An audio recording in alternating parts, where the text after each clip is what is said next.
Very good. Brahmashri ಪಿತಾಮಹ ಸುಭಾಷ್ ಪತ್ರಿಜಿ ಅವರಿಗೆ ವಂದಿಸುತ್ತಾ, Swarnamala Patriji ಅಮ್ಮನವರಿಗೆ ವಂದಿಸುತ್ತಾ, PSSM ಮೂಮೆಂಟ್ನ ಎಲ್ಲ ಪಿರಮಿಡ್ ಮಾಸ್ಟರ್ಗಳಿಗೆ ವಂದಿಸುತ್ತಾ, ಹರಿವಾಯುಗುರುಗಳಿಗೆ ವಂದಿಸುತ್ತಾ, ಭಗವಂತ ನಾರಾಯಣನಿಗೆ ವಂದಿಸುತ್ತಾ, grand master Prabodh Achyuth master ಅವರಿಗೆ ವಂದಿಸುತ್ತಾ, ಲೋಕ ಕಲ್ಯಾಣಾರ್ಥವಾಗಿ ಅಂತ ನಡೀತಾ ಇರುವ ನಮ್ಮ ಈ ಧ್ಯಾನ ಯಜ್ಞದಲ್ಲಿ ಯೂಟ್ಯೂಬ್ ಮತ್ತು ಜೂಮ್ನಲ್ಲಿ ಭಾಗವಹಿಸಿದಂತ ಎಲ್ಲ ಧ್ಯಾನಯೋಗಿ ಬಂಧುಗಳಿಗೆ ವಂದಿಸುತ್ತಾ, ಸ- ನಮ್ಮ ಈ ಧ್ಯಾನ ಯಜ್ಞಕ್ಕೆ ಸಮಸ್ತ ಬ್ರಹ್ಮಾದಿ ದೇವತೆಗಳನ್ನ, ಯಕ್ಷಗಂಧರ್ವ ಕಿನ್ನರ ನಾಗರ ಚೈತನ್ಯವನ್ನ ಆವಾಹನೆ ಮಾಡಿಕೊಳ್ಳೋಣ.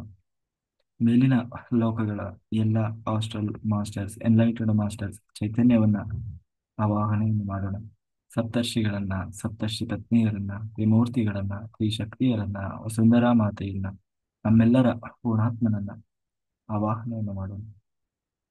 ಸದಾನಂದ ಯೋಗಿಗಳು, ಮಹಾವತಾರ್ ಬಾಬಾಜಿಯವರು, ರಮಣ ಮಹರ್ಷಿಗಳು, ಲಹರಿ ಮಹರ್ಷಿಗಳು, ರಾಘವೇಂದ್ರ ಸ್ವಾಮಿಗಳು, ಶ್ರೀಧರ ಸ್ವಾಮಿಗಳು, ಸಾಯಿಬಾಬಾ,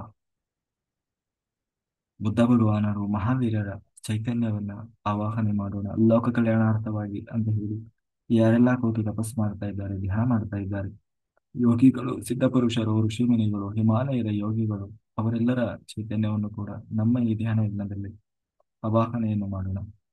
ವಿಶ್ವರೂಪಿಯಾದ ಬ್ರಹ್ಮ ಸ್ವರೂಪಿಯಾದ ಭಗವಂತನನ್ನ ಆವಾಹನೆ ಮಾಡಿದ ಅವರೆಲ್ಲರ ಚೈತನ್ಯ, ಆ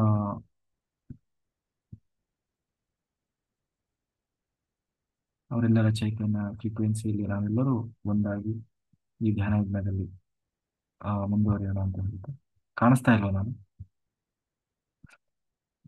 ಇಲ್ಲ ಮೇಡಮ್, ನೀವೆಲ್ಲೋ ಇದು ಮಾಡಿದ್ದೀರಿ, ಅದನ್ನ ಸ್ಲೈಡ್ ಮಾಡಿದ್ದೀರಿ. ಹ್ಮ್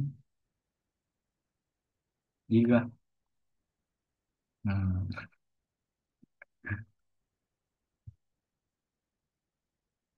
ಮಾಸ್ಟರ್ಸ್, ನಾವು ಈಗಾಗಲೇ ಭಾಗವತ ಚಿಂತನೆಯನ್ನು ಮಾಡ್ತಾ ಇದ್ವಿ. ಕೃಷ್ಣ ಭಾಗವತದಲ್ಲಿ ಕೃಷ್ಣ ತಾನು ಹೇಗೆ ಆ ಕೃಷ್ಣನ ಗೃಹಸ್ಥ ಜೀವನ ಹೇಗಿತ್ತು, ಕೃಷ್ಣ ಎಲ್ಲರನ್ನೂ ತಾನು ವಿವಾಹವಾದ ಹೇಗೆ, ತಾನು ವಿವಾಹ ಮಾಡಿದ ಒಟ್ಟು 16,108 ಪತ್ನಿಯರನ್ನ ಕೃಷ್ಣ ತಾನು ಹೊಂದಿದ್ದ. ಅಷ್ಟೂ ಜನರನ್ನ ತಾನು ಹೇಗೆ ವಿವಾಹವಾದ ಅನ್ನುವುದನ್ನ ನಾವು ಇವತ್ತಿನ ದಿವಸ ನೋಡೋಣ. ಅದರಲ್ಲೂ ಮೊದಲನೇದಾಗಿ ಕೃಷ್ಣ ಮದುವೆಯಾಗಿದ್ದು ಯಾರನ್ನ ಅಂತಂದ್ರೆ ರುಕ್ಮಿಣಿ, ಸಾಕ್ಷಾತ್ ಮಹಾಲಕ್ಷ್ಮಿಯ ರೂಪ ರೂಪವಾದಂತಹ ಆ ರುಕ್ಮಿಣಿಯನ್ನ ತಾನು ಹೇಗೆ ವಿವಾಹವಾದ ಅನ್ನುವ ಆ ಕೃಷ್ಣ ಮತ್ತೆ ರುಕ್ಮಿಣಿಯರ, ಲಕ್ಷ್ಮೀನಾರಾಯಣರ ವಿವಾಹದ ಕಥೆ ಆಯ್ತಾ. ಈ ಕೃಷ್ಣ ರುಕ್ಮಿಣಿಯರ ವಿವಾಹದ ಕಥೆ, ಕೃಷ್ಣನ ಈ ಗೃಹಸ್ಥ ಜೀವನದ ಕಥೆ, ಇದನ್ನು ಕೇಳೋದ್ರಿಂದಲೇ ನಮ್ಮೆಲ್ಲರ ಗೃಹಸ್ಥ ಜೀವನ ಆ ಸರಿ ಹೋಗ್ತದೆ. ಮತ್ತೆ ಸರಿ ಹೋಗ್ತದೆ ಅನ್ನೋದಕ್ಕಿಂತ ಪಾವನವಾಗ್ತದೆ. ಹೀಗೆ ಒಬ್ಬ ಗೃಹಸ್ಥರಾಗಿ ನಾವು ಹೇಗೆ ನಮ್ಮ ಬದುಕಿನಲ್ಲಿ ಗೃಹಸ್ಥ ಜೀವನವನ್ನು ನಾವು ನಡೆಸಬೇಕು ಅನ್ನುವುದನ್ನು ಕೃಷ್ಣ ತಾನು ಹೇಳ್ಕೊಡ್ತಾ ಇದ್ದಾನೆ. ಮೊದಲನೇದಾಗಿ ಹೀಗೆ ನಾವು ಗಿರಿಜಾ ಕಲ್ಯಾಣ ಅಂತ ನೋಡ್ತೀವಿ, ಲಕ್ಷ್ಮೀನಾರಾಯಣ ವಿವಾಹ ಅಂತ ನೋಡ್ತೀವಿ ಅಲ್ವಾ, ಹಾಗೆ ಸೀತಾರಾಮ ಕಲ್ಯಾಣ ಅಂತ ನೋಡ್ತೀವಿ.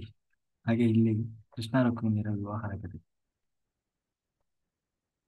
ರುಕ್ಮಿಣಿ ಭೀಷ್ಮಕನ ಮಗಳು. ಭೀಷ್ಮಕ ಅಂತಂದ್ರೆ ಪುಂಡಿನಪುರ ಅಂತ ಹೇಳಿ, ಅಂದ್ರೆ ವಿದರ್ಭ ದೇಶದ ರಾಜ. ವಿದರ್ಭ ದೇಶದ ರಾಜ ಭೀಷ್ಮಕ. ಆ ಭೀಷ್ಮಕನಿಗೆ ಆ ಭೀಷ್ಮಕನ ಆ ರಾಜಧಾನಿ ಯಾವುದು ಅಂತಂದ್ರೆ ಪುಂಡಿನಪುರ. ಅದಕ್ಕೆ ಈ ಜರಾಸಂಧ, ಶಿಶುಪಾಲ ಇವರೆಲ್ಲರೂ ಸೇರಿ ಒಂದು ನಿರ್ಧಾರಕ್ಕೆ ಬಂದರು. ಯಾಕೆಂದ್ರೆ ಕೃಷ್ಣನನ್ನು ನಾವು ಏನು ಮಾಡಿದ್ರು ಕೃಷ್ಣನನ್ನ ಸೋಲಿಸ್ಲಿಕ್ಕೆ ಸಾಧ್ಯವಿಲ್ಲ. ಯುದ್ಧದಿಂದ ಕೃಷ್ಣನನ್ನ ಸೋಲಿಸ್ಲಿಕ್ಕೆ ಸಾಧ್ಯ ಇಲ್ಲ. ಯಾಕೆಂದ್ರೆ ಈಗಾಗಲೇ ಯುದ್ಧ ಮಾಡಿ ಆಯ್ತು. ಏನು ಒಂದೋ ಎರಡು 23 ವೃಕ್ಷವಾಹಿನಿ ಸೈನ್ಯ ಸಮೇತನಾಗಿ ಜರಾಸಂಧ 17 ಬಾರಿ ದಂಡಯಾತ್ರೆ ಮಾಡಿದ. ಆದರೂ ಕೃಷ್ಣನನ್ನ ಸೋಲಿಸ್ಲಿಕ್ಕೆ ಸಾಧ್ಯವಾಗಲಿಲ್ಲ. ಕೊನೆಗೆ ಕಾಲಯವನ 100 ಅಕ್ಷೋಹಿಣಿ ಸೈನ್ಯವನ್ನು ತಗೊಂಡು ಬಂದ ಯವನ ದೇಶದಿಂದ, ಅಂದ್ರೆ ಇವತ್ತಿನ ಈ ಏನಂತೀವಿ ಅಫ್ಘಾನಿಸ್ತಾನ, ಕಜಕಿಸ್ತಾನ ಆ ಒಂದು ಭಾಗದಿಂದ ತಾನು ಆದರೂ ಕೂಡ ಕೃಷ್ಣನನ್ನ ಏನೂ ಮಾಡ್ಲಿಕ್ಕೆ ಸಾಧ್ಯ ಆಗಲಿಲ್ಲ. ಹಾಗಾಗಿ ಕೃಷ್ಣನ ಮೇಲೆ ಬಹಳ ಇನ್ನೂ ಹಿಂದಿನಗಿಂತಲೂ ರೋಷ ಆವೇಶ ಅನ್ನೋದು ಜಾಸ್ತಿ ಆಯಿತು. ಆದ್ರೆ ಕೃಷ್ಣನನ್ನ ಏನಾದರೂ ಮಾಡಿ ಅವನನ್ನ ಸೋಲಿಸ್ಲಿಕ್ಕೆ ಅಂತೂ ನಮಗೆ ಸಾಧ್ಯ ಇಲ್ಲ. ಆದ್ರೆ ಅವನಿಗೆ ಏನಾದ್ರೂ ಮಾಡಿ ನಾವು ಅವಮಾನವನ್ನಾದ್ರೂ ಮಾಡ್ಬೇಕು. ಅವನನ್ನ ಒಟ್ಟಿನಲ್ಲಿ ಅವನಿಗೆ ಮುಖಭಂಗ ಆಗೋ ಹಾಗೆ ನಾವು ಪ್ರಯತ್ನ ಮಾಡಬೇಕು ಅಂತ ಹೇಳಿ ಎಲ್ಲರೂ ಸೇರಿ ತಾವು ನಿರ್ಧಾರ ಮಾಡಿ ಅದಕ್ಕೆ ಏನ್ ಮಾಡ್ಬೋದು ಅಂತಂದ್ರೆ ಕೃಷ್ಣ ಮೊದಲೇ ಭೀಷ್ಮಕನಿಗೆ ಈ ಹಿಂದೆ ಹೇಳಿದ್ದ. ಜೊತೆಗೆ ನಾರದರು ಕೂಡ ಹಿಂದೆ ಹೇಳಿದ್ರು ಭೀಷ್ಮಕನಿಗೆ ಮತ್ತೆ ರುಕ್ಮಿಣಿಗೆ, ನೀನು ಸಾಕ್ಷಾತ್ ಮಹಾಲಕ್ಷ್ಮಿಯ ಅವತಾರ, ನೀನು ಕೃಷ್ಣನಿಗೆ ಸಿಗಬೇಕಾದವರು. ಹಾಗಾಗಿ ಸದಾ ನೀನು ಕೃಷ್ಣನ ಸ್ಮರಣೆಯಲ್ಲಿರು ಅಂತ ಹೇಳಿ, ಕೃಷ್ಣ ಮುಂದೊಂದು ದಿವಸ ಬಂದು ನಿನ್ನನ್ನು ವಿವಾಹವಾಗ್ತಾನೆ ಅಂತ ಹೇಳಿ ನಾರದರು ಹೇಳಿದ್ರು ಹಿಂದೆ. ಆ ಹೀಗಿರುವಾಗ ಆ ಹಿಂದೆ ಭೀಷ್ಮಕನಿಗೆ ಕೃಷ್ಣನು ಕೂಡ ತಾನು ಹಿಂದೊಮ್ಮೆ ಭೇಟಿಯಾಗಿ ಹೇಳಿದ್ದ, ನೋಡು ನಿನ್ನ ಮಗಳು ಮಹಾಲಕ್ಷ್ಮಿ ಅವರು, ಯಾವತ್ತು ಲಕ್ಷ್ಮೀನಾರಾಯಣರನ್ನು ನಾವು ಒಂದು ಮಾಡುವ ಕೆಲಸ ಮಾಡಬೇಕೇ ಹೊರತು ಅವರನ್ನು ದೂರ ಮಾಡುವ ಕೆಲಸ ಮಾಡಬಾರದು. ಹಾಗಾಗಿ ಅವಳು ನನಗೆ ಸಿಗಬೇಕಾದವಳು, ನೀನು ನನಗೆ ಕೊಟ್ಟು ವಿವಾಹ ಆಗಬೇಕು ಅಂತ ಹೇಳಿ ಕೃಷ್ಣ ತಾನು ಮೊದಲೇ ಹೇಳಿದ್ದ. ಹೀಗೆಲ್ಲ ಇರುವಾಗ ಈ ಜರಾಸಂಧ, ಶಿಶುಪಾಲ ಇವರೆಲ್ಲರೂ ಕೇಳಿ ಒಂದು ಉಪಾಯ ಮಾಡಿದ್ರು. ಏನು ಅಂತಂದ್ರೆ, ಹೇಗಿದ್ರು ಕೃಷ್ಣನಿಗೆ ಆ ಹುಡುಗಿ ಕೊಡಬೇಕು ಅಂತ ಇದೆ ಅಲ್ವಾ, ಅದಕ್ಕೆ ನಾವೆಲ್ಲ ಕುತಂತ್ರದಿಂದ ಆ ರುಕ್ಮಿಣಿ ಸ್ವಯಂವರವನ್ನ ಮಾಡೋದು. ಸ್ವಯಂವರದಲ್ಲಿ ಸ್ವಯಂವರ ಅನ್ನೋದಕ್ಕಿಂತ ರುಕ್ಮಿಣಿಯನ್ನ ಶಿಶುಪಾಲನಿಗೆ ಕೊಟ್ಟು ಮದುವೆ ಮಾಡೋದು. ಅದಕ್ಕೆ ಇದು ಮತ್ತೆ ಭೀಷ್ಮಕ ಹೋಗ್ತಾನ ಅಂತಂದ್ರೆ, ಅವನು ಅಷ್ಟು ಬಲಿಷ್ಠನಾಗಿರ್ಲಿಲ್ಲ. ಅವನಿಗೆ ಮಕ್ಕಳಿದ್ರು. ಏನಂತಂದ್ರೆ ಅವನಿಗೆ ಒಟ್ಟಾರೆ ರುಗ್ಮಿ, ರುಗ್ಮರಥ, ರುಗ್ಮಬಾಹು, ರುಗ್ಮಕೇಶ, ರುಗ್ಮಮಾಲಿ ಅಂತ ಹೇಳಿ ಆ ರುಕ್ಮಿಣಿಗೆ ಎಲ್ಲ ಅಣ್ಣ ತಮ್ಮಂದಿರು. ಅದರಲ್ಲಿ ರುಗ್ಮಿ ಅವನು ಏನೋ ದೊಡ್ಡವನಾಗಿದ್ದ. ಅವನು ಈ ಜರಾಸಂಧನ ಪಟ್ಟ ಶಿಷ್ಯ. ಅವನಿಗೆ ಅವನನ್ನ ಕೇಳಿ ಅವನಲ್ಲಿ ಮಾತಾಡಿದರು. ಆಯ್ತು ಹಾಗಾದ್ರೆ ಕೊಡೋಣ, ಅದಕ್ಕೇನಂತೆ ಅಂತ ಹೇಳಿ ಈ ಕಡೆ ಆ ಈ ಇವರನ್ನ, ಯಾರು, ಶಿಶುಪಾಲನಿಗೆ ಕೊಟ್ಟು ಮದುವೆ ಮಾಡಬೇಕು ರುಕ್ಮಿಣಿಯನ್ನ ಅಂತ ಹೇಳಿ ಎಲ್ಲಾ ರಹಸ್ಯವಾಗಿ ಮದುವೆಗೆ ಎಲ್ಲಾ ರೀತಿಯ ಸಿದ್ಧತೆ ಶುರುವಾಯಿತು. ಎಲ್ಲಾ ರೀತಿಯ ಸಿದ್ಧತೆ ಶುರುವಾಯಿತು ಕೂಡಲೇ ಮೊದಲೇ ಕೃಷ್ಣ ಒಮ್ಮೆ ಹೀಗೆ ಹೇಳಿದ್ದ, ಯಾರಿಗೆ, ಆ ಆ, ಏನೋ ಭೀಷ್ಮಕನಿಗೆ. ಆಗ ಮೊದಲ ಬಾರಿಗೆ ಕೃಷ್ಣ ವಿಶ್ವರೂಪವನ್ನು ತೋರಿಸಿದ. ಯಾರು, ಭೀಷ್ಮಕನಿಗೆ ವಿಶ್ವರೂಪವನ್ನು ತೋರಿಸಿ, ನೋಡು ನನಗೇನು ನಿನ್ನ ಮಗಳಿಂದ ನನಗೇನು ಆಗ್ಬೇಕಾಗಿಲ್ಲ, ನಿನ್ನ ಮಗಳು ರುಕ್ಮಿಣಿ ಅಂತವರು ನನ್ನ ಹತ್ರ ಸಾವಿರ ಕೋಟ್ಯಾಂತರ ಜನ ಇದ್ದಾರೆ ಅಂತ ಹೇಳಿ ಮೊದಲ ಬಾರಿಗೆ ತಾನು ವಿಶ್ವರೂಪವನ್ನು ತೋರಿಸಿ, ನಾನು ಸಾಕ್ಷಾತ್ ಭಗವಂತನಿದ್ದೇನೆ, ನನಗೇ ಸಿಗಬೇಕಾದವಳು ಅಂತ ಹೇಳಿ ಕೃಷ್ಣ ತಾನು ಮೊದಲೇ ಹೇಳಿದ್ದ. ಈಗ ಹೀಗೆಲ್ಲ ಆಯ್ತು. ಇವರು ರಹಸ್ಯವಾಗಿ ಮದುವೆ ಮಾಡಬೇಕು ಶಿಶುಪಾಲನೆಗೆ. ಹೀಗೆ ಈಗ ಈಗ ಒಬ್ರ ಜೊತೆ ಎಂಗೇಜ್ಮೆಂಟ್ ಆಗಿರೋರ ಜೊತೆಗೆ ನೀವು, ಎಂಗೇಜ್ಮೆಂಟ್ ಅಂದ್ರೆ ಅದು ಮಾತುಕತೆ ಆಗಿದೆ ಅಷ್ಟೇ, ಅದನ್ನ ರಹಸ್ಯವಾಗಿ ಅವ್ರಿಗೆ ಕೊಡದೆ ಬೇರೆಯವ್ರಿಗೆ ಕೊಟ್ಟು ಮದುವೆ ಮಾಡಿದ್ರೆ ಅದು ಒಂದ್ ರೀತಿ, ಬೇರೆ ಅವರು ಯಾರ ಜೊತೆಗೆ ಫಿಕ್ಸ್ ಆಗಿರ್ತದೆ ಅವರಿಗೆ ಒಂದ್ ರೀತಿ ಅವಮಾನ ಮಾಡಿದೀನಲ್ವಾ. ಹಾಗೆ ಅವಾಗ ಕೃಷ್ಣನಿಗೆ ಶೇಪ್ ಔಟ್ ಆಗ್ತದೆ ಅಂತ ಹೇಳಿ ಇವರೆಲ್ಲ ರಹಸ್ಯವಾಗಿ ಮಾಡಬೇಕು ಅಂತ ಹೇಳಿ ಪ್ರಯತ್ನ ಮಾಡಿದ್ರು. ಒಳಗೆ ಎಲ್ಲ ತಯಾರಿ ನಡೀತಾ ಇರುವಾಗ ಈ ವಿಷಯ ಈ ಈ ಕೃಷ್ಣನಿಗೆ ಇನ್ನೂ ಗೊತ್ತಾಗಿಲ್ಲ. ಕೊನೆಗೆ ರುಕ್ಮಿಣಿ ತಾನು ಪ್ರಯತ್ನ ಏನು ಅಂತಂದ್ರೆ, ಏನಾದ್ರೂ ಮಾಡಿ ಕೃಷ್ಣನಿಗೆ ಈ ವಿಷಯವನ್ನು ಹೇಳಬೇಕು. ಯಾಕೆಂದ್ರೆ ಅದು ಬಹಳ ದಿನ ಕಾಯೋಂಗಿಲ್ಲ ಯಾಕೆಂದ್ರೆ ಕೃಷ್ಣ ಮೊದಲೇ ಅವನು ಕಪಟ ನಾಟಕ ಸೂತ್ರಧಾರಿ, ಯಾವಾಗ ಎಲ್ಲಿ ಹೆಂಗೆ ಕುತಂತ್ರ ಮಾಡ್ತಾನೆ ಗೊತ್ತಿಲ್ಲ. ಅದಕ್ಕೆ ಆದಷ್ಟು ಬೇಗ ನಾವು ಮದುವೆ ಮಾಡಬೇಕು. ಯಾವಾಗ ಮದುವೆ ಮಾಡ್ಬೇಕಂದ್ರೆ ನಾಳೆನೇ ಮದುವೆ ಮಾಡಬೇಕು ಅಂತ ಹೇಳಿ ಡಿಸೈಡ್ ಮಾಡಿಬಿಟ್ರು. ಎಲ್ಲಾ ರೀತಿಯ ಸಿದ್ಧತೆ, ಅದಕ್ಕೆ ಬೇಕಾದಂತಹ ಸಿದ್ಧತೆ, ಸೈನ್ಯ. ಯಾಕಂದ್ರೆ ಕೃಷ್ಣ ಒಂದು ವೇಳೆ ಬಂದರೂ ಕೂಡ ಏನು ಮಾಡ್ಲಿಕ್ಕೆ ಆಗಿರ್ಬಾರ್ದು, ಹಾಗೆ ಎಲ್ಲಾ ಸೈನ್ಯವನ್ನ ಸಿದ್ಧಪಡಿಸಿದ್ರು. ಭದ್ರಕೋಟೆಯನ್ನ ಮಾಡಿದ್ರು. ಭದ್ರಕೋಟೆಯ ಹಾಗೆ ನಿರ್ಮಾಣ ಆಯ್ತು ಎಲ್ಲಾ ಕಡೆ. ಕೊನೆಗೆ ಈ ಕಡೆ ರುಕ್ಮಿಣಿ ಗೊತ್ತಾಯ್ತು, ಏನಾದ್ರೂ ಮಾಡಿ ಇದನ್ನು ಕೃಷ್ಣನಿಗೆ ಕೊಡಬೇಕು, ವಿಷಯ ತಿಳಿಸ್ಬೇಕು ಅಂತ ಹೇಳಿ ಅವಳು ಒಂದು ಪತ್ರ ಬರೀತಾಳೆ ಕೃಷ್ಣನಿಗೆ. ಮೊದಲ ಬಾರಿಗೆ ಇನ್ನೂ ಒಬ್ಬರನ್ನೊಬ್ಬರು ನೋಡಿಲ್ಲ ಅವರು. ಆದ್ರೆ ನಾರದರ ಮಾತಿಗೆ ಅವಳು ಕಟ್ಟು ಬಿದ್ದಿದ್ದಾಳೆ. ಅಂದ್ರೆ ನೀನು ಸಾಕ್ಷಾತ್ ಮಹಾಲಕ್ಷ್ಮಿ, ಅವನು ನಾರಾಯಣ, ನೀನು ಅವನಿಗೆ ಸಿಗಬೇಕಾದವಳು. ಹಾಗಾಗಿ ಕೃಷ್ಣನೇ ನಿನ್ನ ಮುಂದೆ ಮದುವೆ ಆಗ್ತಾನೆ, ನೀನು ಸದಾ ಕೃಷ್ಣನ ಜಪದಲ್ಲಿ ಇರ್ಬೇಕು, ಅಂದ್ರೆ ಧ್ಯಾನದಲ್ಲಿ ಇರಬೇಕು ಅಂತ ಹೇಳಿ.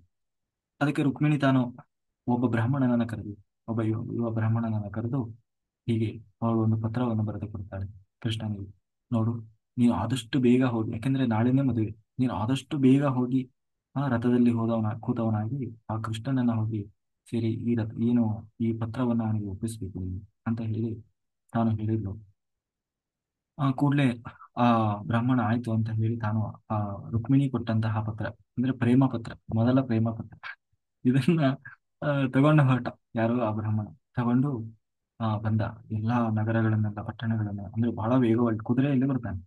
ಎಲ್ಲಾ ಪಟ್ಟಣಗಳನ್ನೆಲ್ಲ ದಾಟಿ ಅವನು ಕೊನೆಗೆ ಕೃಷ್ಣನನ್ನ ಬಂದು ಸೇರ್ತಾನೆ. ರಾತ್ರಿ ಆಗಿತ್ತು, ಕೃಷ್ಣ ಇದ್ದ. ಕೃಷ್ಣನಿಗೆ ಇನ್ನು ಮದುವೆ ಆಗಿಲ್ಲ. ಆ ಕೃಷ್ಣ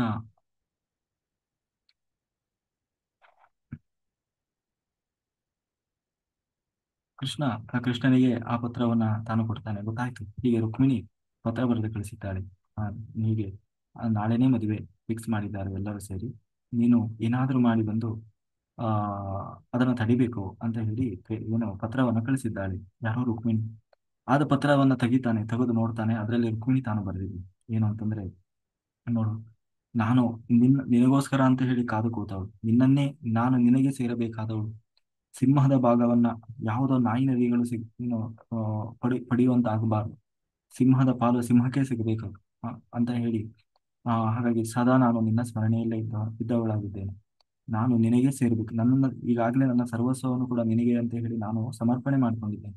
ಹಾಗಾಗಿ ನೀನು ಏನಾದರೂ ಏನು ಮಾಡ್ತೀಯೋ ಗೊತ್ತಿಲ್ಲ, ಒಟ್ಟಿನಲ್ಲಿ ಏನು ಮಾಡಿ ಆದರೂ ಸರಿ, ನೀನು ನನ್ನನ್ನು ಬಂದು ಕರ್ಕೊಂಡು ಹೋಗ್ಬೇಕು, ಅಂದ್ರೆ ನನ್ನ ವಿವಾಹ ಆಗಬೇಕು ಅಂತ ಹೇಳಿ, ಜೊತೆಗೆ ಕೊನೆಗೆ ಅವಳು ಹೇಳ್ತಾಳೆ, ಆ ಏನ ಅದರಲ್ಲಿ ಕೊನೆಗೆ ಬರೆದಿರ್ತಾಳೆ, ಕೊನೆಯ ಸಾಲು ಏನು ಅಂತಂದ್ರೆ, ಒಂದು ವೇಳೆ ಕೃಷ್ಣ ನೀನು ಬಂದು ನನ್ನನ್ನ ವಿವಾಹ ಆಗದೆ, ನನ್ನನ್ನು ಬೇರೆ ಯಾರಾದರೂ ವಿವಾಹವಾಗಿದ್ದೇ ಆದರೆ ನಾನು ಆ ಕ್ಷಣದಲ್ಲೇ ಪ್ರಾಣ ತ್ಯಾಗ ಮಾಡ್ತೇನೆ. ಯಾಕೆಂದ್ರೆ ಈ ಮನಸ್ಸು ದೇಹ ಎಲ್ಲವೂ ನಿನಗಾಗಿ ಅಂತ ಹೇಳಿ ರುಕ್ಮಿಣಿ ಅದರಲ್ಲಿ ಪತ್ರದಲ್ಲಿ ಕೊನೆಗೆ ಬರೆದಿದ್ಲು. ಅದನ್ನ ಕೇಳಿ ಕೃಷ್ಣನಿಗೆ ಬಹಳ ಬೇಜಾರಾಯ್ತು. ನನಗೂ ಹಂಗೆ ಅನಿಸ್ತಾ ಇತ್ತು, ತಳಮಳ ಆಗ್ತಾ ಇತ್ತು. ಆ ಹಾಗಾಗಿ, ಯಾಕೆಂದ್ರೆ ನನಗೆ ಕೂತಂಗ್ ಕೂರ್ಲಿಕ್ಕೆ ಆಗ್ತಾ ಇರಲಿಲ್ಲ, ನಿಲ್ಲಿಕ್ಕೆ ಆಗ್ತಾ ಇರಲಿಲ್ಲ, ಏನೋ ಕಳ್ಕೊಂಡಂಗೆ ಆಗ್ತಾ ಇತ್ತು. ಅದಕ್ಕೆ ಆ ಅಂತ ಹೇಳಿ ಆ ಬ್ರಾಹ್ಮಣನನ್ನ ಬಹಳ ಅವ್ನು ತಬ್ಕೊಂಡು ಬಹಳ ಅವನಿಗೆ ಖುಷಿ ಪಟ್ಟನಂತೆ. ಆದ್ರೆ ಯಾವಾಗ ಆ ವಿಷಯವನ್ನ ಕೇಳಿದ, ರಾತ್ರೋರಾತ್ರಿ ಕೃಷ್ಣ ಹೊರಟನಂತೆ. ಯಾವಾಗ್ಲೂ ಎಲ್ಲಿಗೆ ಹೋಗುವುದಾದ್ರೂ ಬಲಭದ್ರನಿಗೆ ಹೇಳಿ ಹೋಗ್ತಾ ಇದ್ವಿ. ಆದ್ರೆ ಈ ಕೂಡಲೇ ರಥವನ್ನ ತಗೊಂಡ, ಆ ಬ್ರಾಹ್ಮಣನನ್ನು ಕೂರಿಸಿಕೊಂಡ, ಅವನಿಗೆ ರಾತ್ರೋರಾತ್ರಿ ಹೊರಟ. ಅದರಲ್ಲಿ ರುಕ್ಮಿಣಿ ತಾನು ಬರೆದಿದ್ದಾಳೆ, ಏನು ಅಂತಂದ್ರೆ ಎಲ್ಲ ಐಡಿಯಾ ಕೊಟ್ಟಿದ್ದಾಳೆ. ಏನು ಅಂತಂದ್ರೆ, ನೀನು ಯಾಕೆಂದ್ರೆ ಎಲ್ಲಾ ಕಡೆ ಸೈನ್ಯ ನಿಂತಿದೆ, ಜರಾಸಂಧ ಏನು ಶಿಶುಪಾಲ ಎಲ್ಲರೂ ಸೈನ್ಯ ನಿಲ್ಲಿಸಿದ್ದ. ಅಷ್ಟು ಸೈನ್ಯವನ್ನು ಭೇದಿಸಿ ಕರ್ಕೊಂಡು ಹೋಗೋದು, ಆಮೇಲೆ ಆ, ಮಹಾರಾಣಿ ಅಂತಂದ್ರೆ ಅದು ಅರಮನೆ ಒಳಗೆ ಇರ್ತಾಳೆ. ಅಷ್ಟೋ ಜನರನ್ನ ಭೇದಿಸಿ ಕರ್ಕೊಂಡು ಹೋಗೋದು ಅಂತಂದ್ರೆ ಸುಲಭ ಅಲ್ಲ. ಅದಕ್ಕೆ ಅವಳು ಒಂದು ಉಪಾಯ ಬರೆದಿದ್ದಾಳೆ. ಏನು ಅಂತಂದ್ರೆ, ನಾವು ಗೌರಿ ಪೂಜೆ ಮಾಡಿಸ್ತೀವಿ, ಯಾಕೆ ಅಲ್ವಾ, ಮದುವೆ ದಿವಸ ಪ್ರತಿಯೊಬ್ಬರು ಹೆಣ್ಣು ಮಕ್ಕಳಿಗೆ ಒಂದು ಗೌರಿ ಪೂಜೆ ಮಾಡಿಸ್ತಾರೆ ಮೊದಲು. ಹಾಗೆ ಅವಳು ಹೇಳಿದ್ಲು, ನಾನು ಗೌರಿ ಪೂಜೆ ಮಾಡ್ಲಿಕ್ಕೆ ಅಂತ ಬೆಳಿಗ್ಗೆ ಬರ್ತೇನೆ, ಯಾಕೆಂದ್ರೆ ಮದುವೆ ಇರೋದು ಮಧ್ಯಾಹ್ನ ಅಲ್ವಾ. ಹಾ, ಗೌರಿ ಪೂಜೆ ಮಾಡ್ಲಿಕ್ಕೆ ಅಂತ ಹೇಳಿ ನಾನು ಬರ್ತೇನೆ. ಬಂದಾಗ ಆ ಆಗ ಅವಾಗ ಅರಮನೆಯಿಂದ ಹೊರಗಡೆ ಬರ್ತೇನೆ. ಆವಾಗ ಸುತ್ತಲೂ ಸೈನ್ಯ ಎಲ್ಲ ರಕ್ಷಣೆ ಇರ್ತದೆ. ಆದ್ರೆ ನೀನು ಆ ಸಮಯದಲ್ಲಿ, ಯಾಕೆಂದ್ರೆ ಅವಾಗ ಮಾತ್ರ ಹೊರಗೆ ಬರಕ್ ಸಾಧ್ಯ, ಅದಕ್ಕಿಂತ ಮುಂಚೆ ಯಾರು ಅಲ್ಲಿವರೆಗೆ ಮಹಾರಾಣಿ ಒಳಗಡೆ ಇರ್ತಾರೆ, ರಾಜಕುಮಾರಿ. ಹಾಗಾಗಿ ಅವಳು ಅದರಲ್ಲಿ ಹೇಳಿದ್ದಾಳೆ, ಒಳಗಡೆ ನಾನು ಇಷ್ಟೊತ್ತಿಗೆ ಬರ್ತೇನೆ, 9 ಗಂಟೆಗೋ 10 ಗಂಟೆಗೋ ಹೇಳಿದ. ಬೆಳಗ್ಗೆ ನಾನು ಗೌರಿ ಪೂಜೆ ಮಾಡ್ಲಿಕ್ಕೆ ಅಂತ ಹೊರಗಡೆ ಬಂದಿರ್ತೇನೆ, ಆವಾಗ ನೀನು ಬಂದು ನನ್ನನ್ನು ಅಪಹಾರ ಮಾಡಬೇಕು ರಾಕ್ಷಸ ವಿಧಿಯಿಂದ, ಅಂತಂದ್ರೆ ಎತ್ತಾಕೊಂಡು ಹೋಗಿ ಮದುವೆ ಆಗೋದು ಅಂತ ಅವಳು ಹೇಳಿದ. ಇವರೆಲ್ಲ ನೋಡುವಾಗ್ಲೇನೆ, ಅದಕ್ಕೆ ಅವಳು ಹೇಳಿದ್ಲು, ಆ, ರಾಕ್ಷಸ ವಿಧಿ ಅಂತಂದ್ರೆ, ಅವರು ಹೆಣ್ಣಿನ ಕಡೆಯವರಿಗೆ ಒಪ್ಪಿಗೆ ಇರೋಲ್ಲ, ಆದ್ರೆ ಹೆಣ್ಣಿಗೆ ಇಷ್ಟ ಇರ್ತದೆ, ಅದನ್ನ ರಾಕ್ಷಸ ವಿಧಿ. ಆವಾಗ ಬಲವಂತವಾಗಿ ಅವರನ್ನೆಲ್ಲ ವಿರೋಧದ ನಡುವೆಯೂ ಕೂಡ ಹುಡುಗಿಯನ್ನ ಏನು ಕರ್ಕೊಂಡು ಬಂದು ಮದುವೆ ಆಗುವುದನ್ನ ರಾಕ್ಷಸ ವಿಧಿ ಅಂತ ಹೇಳ್ತಾರೆ. ಇನ್ನು ಪಿಶಾಚ ವಿಧಿ ಅಂತ ಬರ್ತದೆ. ಪಿಶಾಚ ವಿಧಿ ಅಂತಂದ್ರೆ, ಹೆಣ್ಣಿಗೂ ಕೂಡ ಇಷ್ಟ ಇರೋಲ್ಲ, ಆದ್ರೆ ಬಲವಂತವಾಗಿ ಕರ್ಕೊಂಡು ಬಂದ ಮದುವೆ ಆಗುದು, ಇದನ್ನ ಪಿಶಾಚ ವಿಧಿ. ಇನ್ನು ಗಂಧರ್ವ ವಿಧಿ ಅಂತಂದ್ರೆ, ಹುಡುಗ ಹುಡುಗಿ ಇಷ್ಟ ಇರ್ತದೆ, ತಾವು ಈಗ ಲವ್ ಮ್ಯಾರೇಜ್ ಆಗೋದು ಅಂತಾರಲ್ಲ, ಅದನ್ನ ಗಂಧರ್ವ ವಿಧಿಯಲ್ಲಿ ವಿವಾಹ ಅಂತ ಹೇಳಿ. ಹೀಗೆ ಅದಕ್ಕೆ ಅವಳು ರಾಕ್ಷಸ ವಿಧಿಯಲ್ಲಿ ನೀನು ನನ್ನನ್ನ ಕರ್ಕೊಂಡು ಹೋಗಿ ವಿವಾಹ ಆಗ್ಬೇಕು ಅಂತ ಹೇಳಿ ತಾನು ಉಪಾಯವನ್ನು ಕೂಡ ಹೇಳಿದ್ದಾಳೆ. ಅದಕ್ಕೆ ಕೃಷ್ಣ ರಾತ್ರೋರಾತ್ರಿ ಹೊರಟು ತಾನು ಎಲ್ಲಾ ನಗರಗಳನ್ನು ದಾಟ್ತಾ ಕುಂದಿನಪುರಕ್ಕೆ ಬಂದ. ಆದ್ರೆ ಗೊತ್ತಾಯ್ತು ವಿಷಯ, ಎಲ್ಲರಿಗೂ ಗೊತ್ತಾಗ್ಬಿಡ್ತು, ಯಾಕೆಂದ್ರೆ ಕೃಷ್ಣ ಬಂದಿದ್ದಾನೆ. ಯಾವಾಗ ಕೃಷ್ಣ ಹೊರಟ ಕೂಡಲೇ ಬಲಭದ್ರನಿಗೆ ಆಶ್ಚರ್ಯ ಆಯ್ತು, ಏನಿದು ಕೃಷ್ಣ ಯಾವತ್ತು ನನಗೆ ಹೇಳದೆ ಹೋದವನಲ್ಲ, ಇವತ್ತು ರಾತ್ರೋರಾತ್ರಿ ಇಷ್ಟೊಂದು ಅವಸರವಾಗಿ ಯಾರಿಗೂ ಹೇಳದೆ ಕೇಳದೆ ಊಟ ಬಟ್ಟೆಯಲ್ಲೇ ಹೋಗಿದ್ದಾನಂತ, ಬಟ್ಟೆನೂ ಸರಿ ಹಾಕೊಂಡಿಲ್ಲ, ಅಷ್ಟು ಅರ್ಜೆಂಟ್ ಆಗಿ ಹೋಗುವಂಥದ್ದು ಏನಿತ್ತು, ಯಾವತ್ತು ನನಗೆ ಹೇಳದೆ ಹೋಗೋನಲ್ವಲ್ಲ ಅಂತ ಹೇಳಿ ಅವನಿಗೆ ಗೊತ್ತಾಯ್ತು, ಏನೋ ಏನೋ ದೊಡ್ಡ ಸಮಸ್ಯೆ ಇದೆ, ಏನಾದ್ರೂ ಇರ್ಬೋದು ಅಂತ ಹೇಳಿ ಅವನು ಸೈನ್ಯ ಸಮೇತ ಹಿಂಬಾಲಿಸಿ ಬಂದಂತೆ. ಯಾಕೆಂದ್ರೆ ಯಾವ್ದಕ್ಕೂ ಒಂದು ಸೈನ್ಯ ಇರಲಿ ಅಂತ ಹೇಳಿ ಬಲಭದ್ರನು ಕೂಡ ಆ ಕೃಷ್ಣನನ್ನ ಹಿಂಬಾಲಿಸಿ, ಕೃಷ್ಣ ಹೋದ್ಮೇಲೆ ಇಷ್ಟೋ ಹೊತ್ತಿಗೆ ತಾನು ಕೂಡ ಯಾದವ ಸೈನ್ಯವನ್ನ ತಗೊಂಡು ಬಂದ. ಎಲ್ಲರೂ ಬೆಳಗಿನ ಜಾವ ಆಗೋದ್ರೊಳಗೆ ಬಂದು ಸೇರಿದ್ರು. ಆದ್ರೆ ಒಳಗಡೆ ಪ್ರವೇಶ ಇಲ್ಲ ಕೃಷ್ಣನಿಗೆ. ಕೊನೆಗೆ ಆ ಭೀಷ್ಮಕ ಓಡಿ ಬಂದು ಕೃಷ್ಣನಿಗೆ ನಮಸ್ಕಾರ ಮಾಡ್ತಾನೆ, ಸ್ವಾಮಿ ಕೃಷ್ಣ, ನಾನಾದ್ರೂ ಏನ್ ಮಾಡಿ, ಯಾಕೆಂದ್ರೆ ನಾನು ಐ ಆಮ್ ಹೆಲ್ಪ್ಲೆಸ್, ಯಾಕೆಂದ್ರೆ ಯಾವುದು ನನ್ನ ಕೈಯಲ್ಲಿಲ್ಲ. ಆ ಭೀಷ್ಮಕ ಏನು ನನ್ನ ಮಗ ರುಗ್ಮಿ ಆ ಏನು ಜರಾಸಂಧನ ಮಾತು ಕೇಳ್ಕೊಂಡು ಹೀಗೆಲ್ಲ ಬಲವಂತವಾಗಿ ಮದುವೆ ಮಾಡ್ಬೇಕಂತ ನಿರ್ಧಾರ ಮಾಡಿದ್ದಾರೆ. ಆದ್ರೆ ನಾನಾದ್ರೂ ಏನ್ ಮಾಡ್ಲಿ ಅಂತ ಹೇಳಿ ತಾನು ಕ್ಷಮಾಪಣೆ ಕೇಳ್ತಾನೆ. ಅವನಿಗೆ ಹೊರಗಡೆನೆ ಉಳ್ಕೊಳ್ಳಿಕ್ಕೆ ವ್ಯವಸ್ಥೆ ಮಾಡ್ತಾನೆ. ಆದ್ರೆ ಈಗ ಎಲ್ಲರೂ ಅಲರ್ಟ್ ಆದ್ರು, ಯಾಕೆಂದ್ರೆ ಹೊರಗಡೆ ಕೃಷ್ಣ ಬಂದಿದ್ದಾನೆ, ಹೊರಗಡೆ ಬೀಡು ಬಿಟ್ಟಿದ್ದಾನೆ. ಆ ಕೋಟೆಯ ಹೊರಗಡೆ ಕೃಷ್ಣ ನಿಂತಿದ್ದಾನೆ, ಒಳಗಡೆ ವಿವಾಹದ ವ್ಯವಸ್ಥೆ ನಡೀತಾ ಇದೆ. ಎಲ್ಲರೂ ಸೈನ್ಯ ಭಾರಿ ಅಲರ್ಟ್ ಆಗ್ಬಿಡ್ತೀಗ.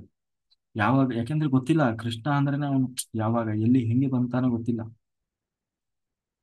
ಕೊನೆಗೆ ರುಕ್ಮಿಣಿ ಬೆಳಗ್ಗೆ ಬೆಳಿಗ್ಗೆ ಆಯ್ತು. ಬೆಳಿಗ್ಗೆ ಎಲ್ಲರೂ ಆ ಭಾರಿ ಸೈನ್ಯದ ಒಂದು ಏನಂತೀವಿ ಕಾವಲಿನಲ್ಲಿ ರುಕ್ಮಿಣಿ ತಾನು ಅರಮನೆಯಿಂದ ಗೌರಿ ಪೂಜೆಗೆ ಅಂತ ಹೊರಟು ಆ ಗೌರಿ ಪೂಜೆಗೆ ತಾನು ಬರ್ತಾ ಇದ್ದಾಳೆ.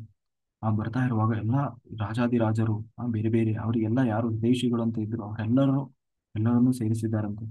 ಆ ಆ ರುಕ್ಮಿಣಿಯನ್ನು ನೋಡ್ತಾರಂತೆ. ಅದು ಏನು ಅಂತ ಇಂತಹ ಸೌಂದರ್ಯ ಅಲ್ಲ, ಇಲ್ಲಿಯವರೆಗೆ ಅವರು ಎಷ್ಟೋ ರಾಜ್ಯಗಳನ್ನ ದೇಶಗಳನ್ನ ಸುತ್ತಿದ್ರು, ಆದ್ರೆ ಇಂತಹ ಒಂದು ಸೌಂದರ್ಯದ ಹೆಣ್ಣನ್ನ ಎಲ್ಲೂ ನೋಡಿರ್ಲಿಲ್ಲ.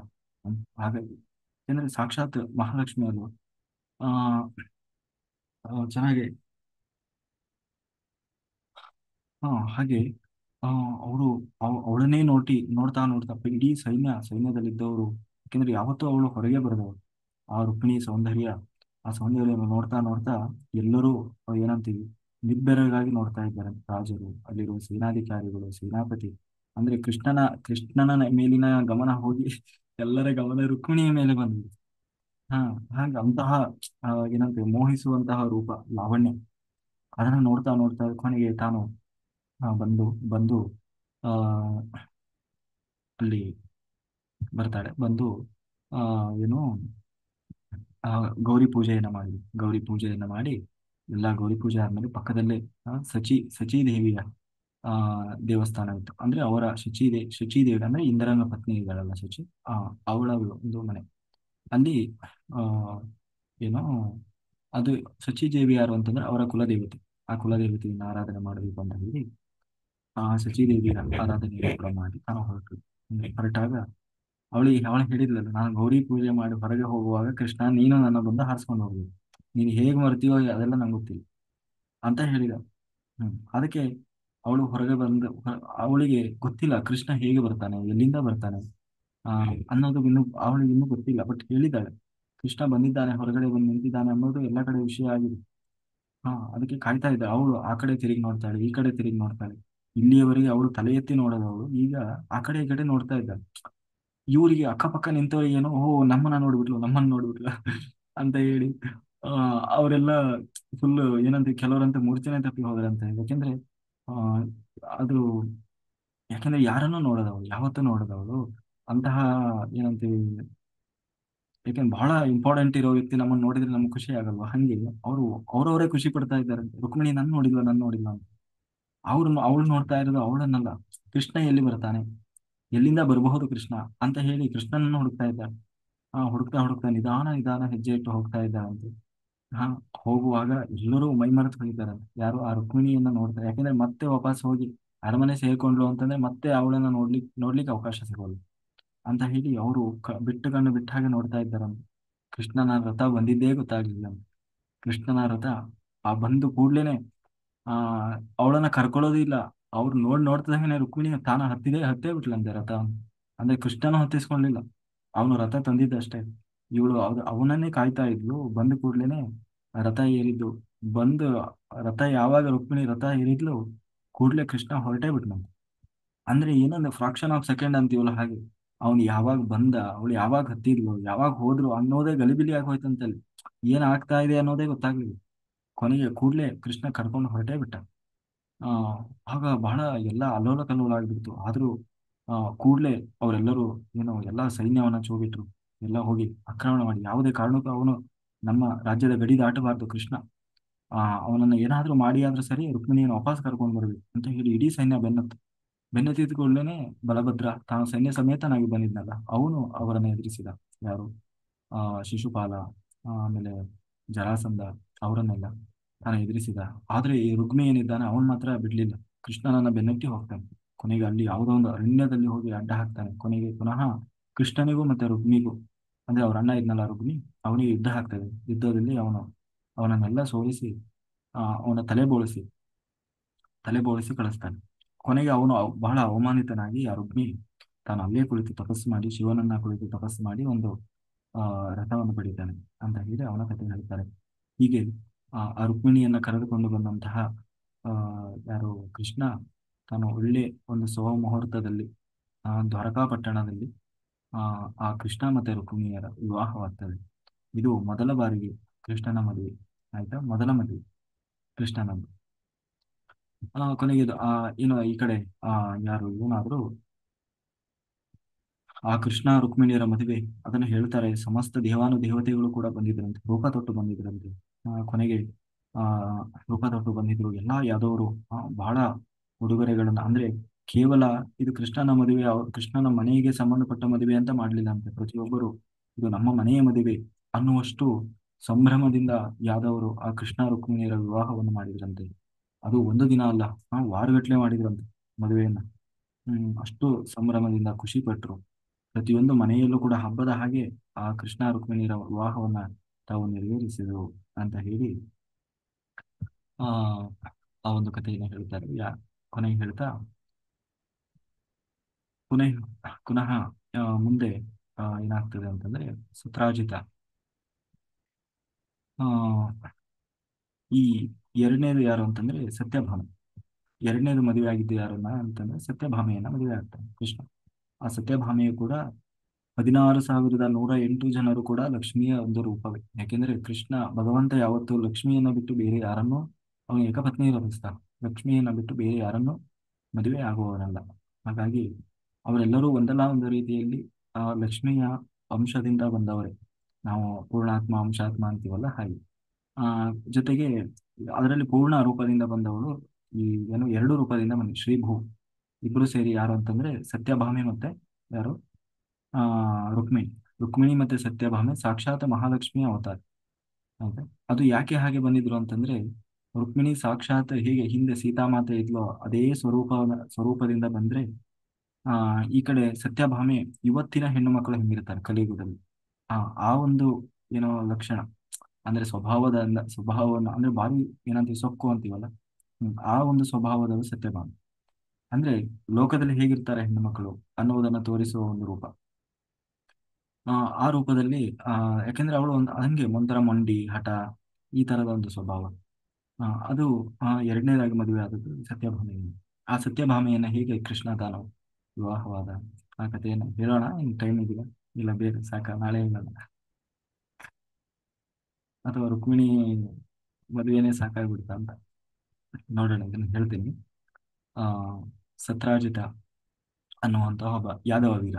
ಅವನು ಆ ಏನಾಗ್ತದೆ ಅಂತಂದ್ರೆ ಆ ಅವನು ಈ ಸೂರ್ಯನನ್ನ ಕುರಿತು ತಪಸ್ಸು ಮಾಡ್ತಾನೆ. ಸತ್ಯರಾಜಿತ ಸೂರ್ಯನನ್ನ ಕುರಿತು ತಪಸ್ಸು ಮಾಡ್ತಾನೆ. ಸೂರ್ಯನನ್ನ ಕುರಿತು ತಪಸ್ಸು ಮಾಡಿದಾಗ ಆ ಸೂರ್ಯನ ಅನುಗ್ರಹದಿಂದ ಒಂದು ಮಣಿಯನ್ನ ತಗೊಂಡು ಬರ್ತಾನೆ. ಅದನ್ನ ಸಮಂತಕ ಮಣಿ ಅಂತ ಹೇಳಿರ್ತಾರೆ. ಆ ಸಮಂತಕ ಮಣಿಯನ್ನ ಪಡೆದು ಅದು ಎಂತಹ ಸಮಂತಕ ಮಣಿಯನ್ನು ಪಡೆದು ತಾನು ಬರ್ತಾ ಇದ್ದಾನೆ. ಆ ದ್ವಾರಕಾ ನಗರದಲ್ಲಿ ಬರ್ತಾ ಇರುವಾಗಾದ್ರೆ ಸಾಕ್ಷಾತ್ ಸೂರ್ಯನೇ ಬಂದ ಹಾಗೆ ಅನಿಸ್ತಾ ಇದೆ. ಆ ಸೂರ್ಯನೇ ಬರ್ತಾ ಇದ್ದಾನೆ ಅನ್ನೋ ಹಾಗೆ ಅನಿಸ್ತಾ ಇದೆ. ಇಡೀ ಭಾಗವತದಲ್ಲಿ ಎಲ್ಲೂ ರಾಧೆಯ ಹೆಸರು ಬರಲ್ಲ. ಅದೊಂದು ಕಾಲ್ಪನಿಕ ಕಥೆ, ರಾಧೆ ಮತ್ತೆ ಕೃಷ್ಣನ ಕಥೆ. ಆಯ್ತಾ. ಹಾಗಾಗಿ ಬರ್ತಾ ಇದ್ದಾರೆ. ಆ ಬರುವಾಗ ಅದು ಇತ್ತೀಚೆಗೆ ಈ ಧಾರಾವಾಹಿಗಳು ಭಾರಿ ವೈಭವೀಕರಿಸಿ ಹೇಳಿದಂತಹ ಕಥೆ. ಇಡೀ ಭಾಗವತದಲ್ಲಿ ಎಲ್ಲೂ ಕೂಡ ರಾಧೆ ಅನ್ನುವ ಪದ ಬರೋಲ್ಲ, ಹೆಸರು ಬರಲ್ಲ, ಆ ಪಾತ್ರವೂ ಬರಲ್ಲ. ಅದೆಲ್ಲ ಏನಂತೀವಿ ಇವರು ಏನಂತೀವಿ ಈ ಏನಂತೀವಿ ವೈಭವೀಕರಿಸ್ಲಿಕ್ಕೆ ಏನಂತೀವಿ ಅದರಲ್ಲಿ ಈ ಮೀಡಿಯಾದ ಏನದು ಧಾರಾವಾಹಿ. ಹಾ ಆಮೇಲೆ ಏನಾಗ್ತದೆ ಅಂತಂದ್ರೆ ಆ ಏನ್ ಹೇಳ್ತಾ ಇದ್ರು. ಹ್ಮ್ ಸಮಂತಕಮಣಿಯನ್ನ ಪಡೆದು ಸತ್ಯರಾಜಿತ ತಾನು ಬರ್ತಾ ಇದ್ದಾನೆ. ಆ ಬರಕುತ ಏನೋ ಏನೋ ಪದ ಬರ್ತಾ ಇದ್ದಾನೆ. ಅದನ್ನು ನೋಡಿ ಯಾದವರು ಸಾಕ್ಷಾತ್ ಸೂರ್ಯನೇ ಬರ್ತಾ ಇದ್ದಾನೇನೋ ಅಂತ ಹೇಳಿ ಓಡಿ ಹೋಗಿ ಕೃಷ್ಣನಿಗೆ ಹೇಳ್ತಾರೆ, ಹೇ ಕೃಷ್ಣ, ನಿನ್ನನ್ನು ನೋಡ್ಲಿಕ್ಕೆ ಸಾಕ್ಷಾತ್ ಸೂರ್ಯ ಬಂದಿದ್ದಾನೆ ಅಂತ ಹೇಳಿದ್ರೆ ಅದಕ್ಕೆ ಕೃಷ್ಣ ಹೇಳಿದ, ಇಲ್ಲ ಇಲ್ಲ, ಸೂರ್ಯ ಅಲ್ಲ, ಅವನು ನಮ್ಮ ಸತ್ರಾಜಿತ. ಅವನು ಸೂರ್ಯನಿಂದ ಪಡೆದಂತಹ ಸಮಂತಕ ಮಣಿಯನ್ನು ಪಡೆದು ಬರ್ತಾ ಇದ್ದಾನೆ. ಸೂರ್ಯನನ್ನ ಮೆಚ್ಚಿಸಿ ಸಮಂತಕ ಮಣಿಯನ್ನು ಪಡೆದಿದ್ದಾನೆ. ಅದು ಈ ನಾವು ಡಾಲರ್ ಅಂತೀವಲ್ಲ ಆ ತರ ಇರ್ತದೆ. ಅದನ್ನು ಧರಿಸ್ತಾರೆ. ಅದರ ಹೆಸರು ಸಮಂತಕ ಮಣಿ. ಆ ಸಮಂತಕ ಮಣಿಯ ವೈಶಿಷ್ಟ್ಯತೆ ಏನಪ್ಪಾ ಅಂತಂದ್ರೆ ಎಲ್ಲಿ ಸಮಂತಕ ಮಣಿ ಇರ್ತದೆ ಅಲ್ಲಿ ಒಟ್ಟು ಪ್ರತಿನಿತ್ಯ ಅದು 200 ತೊಲ ಬಂಗಾರವನ್ನ ಸೃಷ್ಟಿ ಮಾಡ್ತಾ ಇತ್ತಂತೆ. ಹಂಗೆ ಅಷ್ಟೇ ಅಲ್ಲ, ಆ ಸಮಂತಕ ಮಣಿ ಎಲ್ಲಿ ಇರ್ತದೆ ಅಲ್ಲಿಂದ ಸುತ್ತಲೂ 100 ಕಿಲೋಮೀಟರ್, ಅಂದ್ರೆ 100 ಗಜ ಅಂತ ಹೇಳ್ತಾರೆ. ಅದರ ಸುತ್ತಲೂ ಕೂಡ ಯಾವುದೇ ಕ್ಷಾಮ, ಹಸಿವು, ಬಾಯಾರಿಕೆ ಅದನ್ನು ಯಾರು ಧರಿಸ್ತಾನೆ ಅವನಿಗೆ ಹಸಿವು ಬಾಯಾರಿಕೆ ಅನ್ನೋದು ಬರೋಲ್ಲ, ನಿದ್ರೆ ಬರೋಲ್ಲ, ಆಯಾಸ ಆಗೋಲ್ಲ, ಸುಸ್ತಾಗೋಲ್ಲ. ಜೊತೆಗೆ ಅವನು ಎಲ್ಲಿ ಇರ್ತಾನೆ ಅಲ್ಲಿ ಕ್ಷಾಮ, ಅಂದ್ರೆ ಬರಗಾಲ, ಕ್ಷಾಮ, ಆ, ಅಂದ್ರೆ ಪ್ರಾಕೃತಿಕ ಅಸಮತೋಲನ ಅನ್ನೋದು ಕೂಡ ಇರೋಲ್ಲ. ಅಷ್ಟು ಒಂದು ಶಕ್ತಿಯುತವಾದಂತಹ ಆ ಮಣಿ. ಅದನ್ನ ಧರಿಸಿ ಸತ್ರಾಜಿತ ಬಂದ. ಅದನ್ನ ಕೃಷ್ಣ ಎಲ್ಲರೂ ನೋಡ್ತಾ ಎಲ್ಲ ಬಹಳ ಚೆನ್ನಾಗಿದೆ, ಬಹಳ ಚೆನ್ನಾಗಿದೆ ಅಂತ ನೋಡ್ತಾ ಇದ್ರು. ಕೃಷ್ಣನಿಗೆ ತೋರಿಸಿದ್ರು. ಕೃಷ್ಣ ತಮಾಷೆಗೆ ಕೇಳಿದ, ಬಹಳ ಚೆನ್ನಾಗಿದೆ, ನನಗೆ ಕೊಡು ಅಂತ ಕೇಳಿದ, ತಮಾಷೆಗೆ ಕೇಳಿದ. ಅದಕ್ಕೆ ಕೊಡಲ್ಲಪ್ಪ ನಾನು ಅಂತ ಹೇಳಿದ. ಅಂದ್ರೆ ಆ ಅದೇನ್ ಕೃಷ್ಣನಿಗೆ ಅದೇನ್ ಬೇಕಾಗಿಲ್ಲ. ಆದ್ರೆ ದೇವರು ಆ ನೋಡೋಣ ಕೊಡುವ ಬುದ್ಧಿ ಇದೆಯಾ ಅಂತ ಪರೀಕ್ಷೆ ಮಾಡ್ತಾನೆ.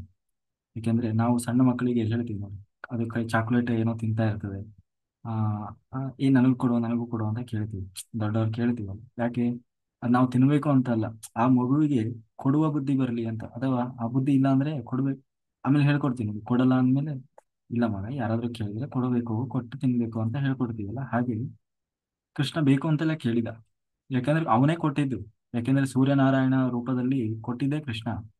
ಅದನ್ನ ನೋಡೋಣ, ನನಗೆ ಕೊಡು ಅಂತ ಕೇಳಿದ್ರೆ ಅದಕ್ಕೆ ಇಲ್ಲ ಇಲ್ಲ ಅಂತ ಹೇಳಿದ ಸತ್ರಾಜಿತ. ಅವನಿಗೆ ಆಸೆ ಪಾಪ, ಮತ್ತೆ ಕೃಷ್ಣಗೆ ಇಸ್ಕೊಂಡ್ ಮೇಲೆ ಕೊಡ್ತಾನೆ ಇಲ್ಲೋ ಅಂತ ಹೇಳಿ ಅವನು ಕೊಡಲ್ಲ ಅಂತ ಹೇಳಿದ. ಅದಕ್ಕೆ ಆಯ್ತು, ಕೃಷ್ಣ ಅಷ್ಟಕ್ಕೆ ಕೇಳಿದ ಬಿಟ್ಟು. ಆದ್ರೆ ಅವನ ಮಗ, ಸಾರಿ ಅವನ ತಮ್ಮ ಪ್ರಚೇತ ಅಂತ ಇದ್ದ, ಪ್ರಸೇದ. ಅವನೇನ್ ಮಾಡ್ತಾನೆ ಅಂತಂದ್ರೆ ಅದನ್ನ ಒಂದು ದಿನ ಧರಿಸಿ ಅಪಹರಿಸಿ ಬಿಡ್ತಾನೆ. ಅಪಹರಿಸಿ ಅಂದ್ರೆ ಕದ್ದು ಬಿಡ್ತಾನೆ. ಕದ್ದು ತಗೊಂಡು ಹೋಗ್ತಾನೆ. ಅದು ಇವನಿಗೆ ಗೊತ್ತಿರಲ್ಲ, ಸತ್ರಾಜಿತನಿಗೆ ಯಾರಿಗೂ ಗೊತ್ತಿರಲ್ಲ. ತಗೊಂಡು ಅವನು ಇದಕ್ಕೆ ಹೋದ, ಎಲ್ಲಿಗೆ? ಕಾಡಿಗೆ ಹೋದ, ಎಲ್ಲೋ ಒಂದ್ ಕಡೆ ಹೋಗ್ಬಿಟ್ಟ. ಕೊನೆಗೆ ಕದ್ದಿದ್ದನ್ನ ಮೊದಲೇ ಕೃಷ್ಣ ಕಳ್ಳ.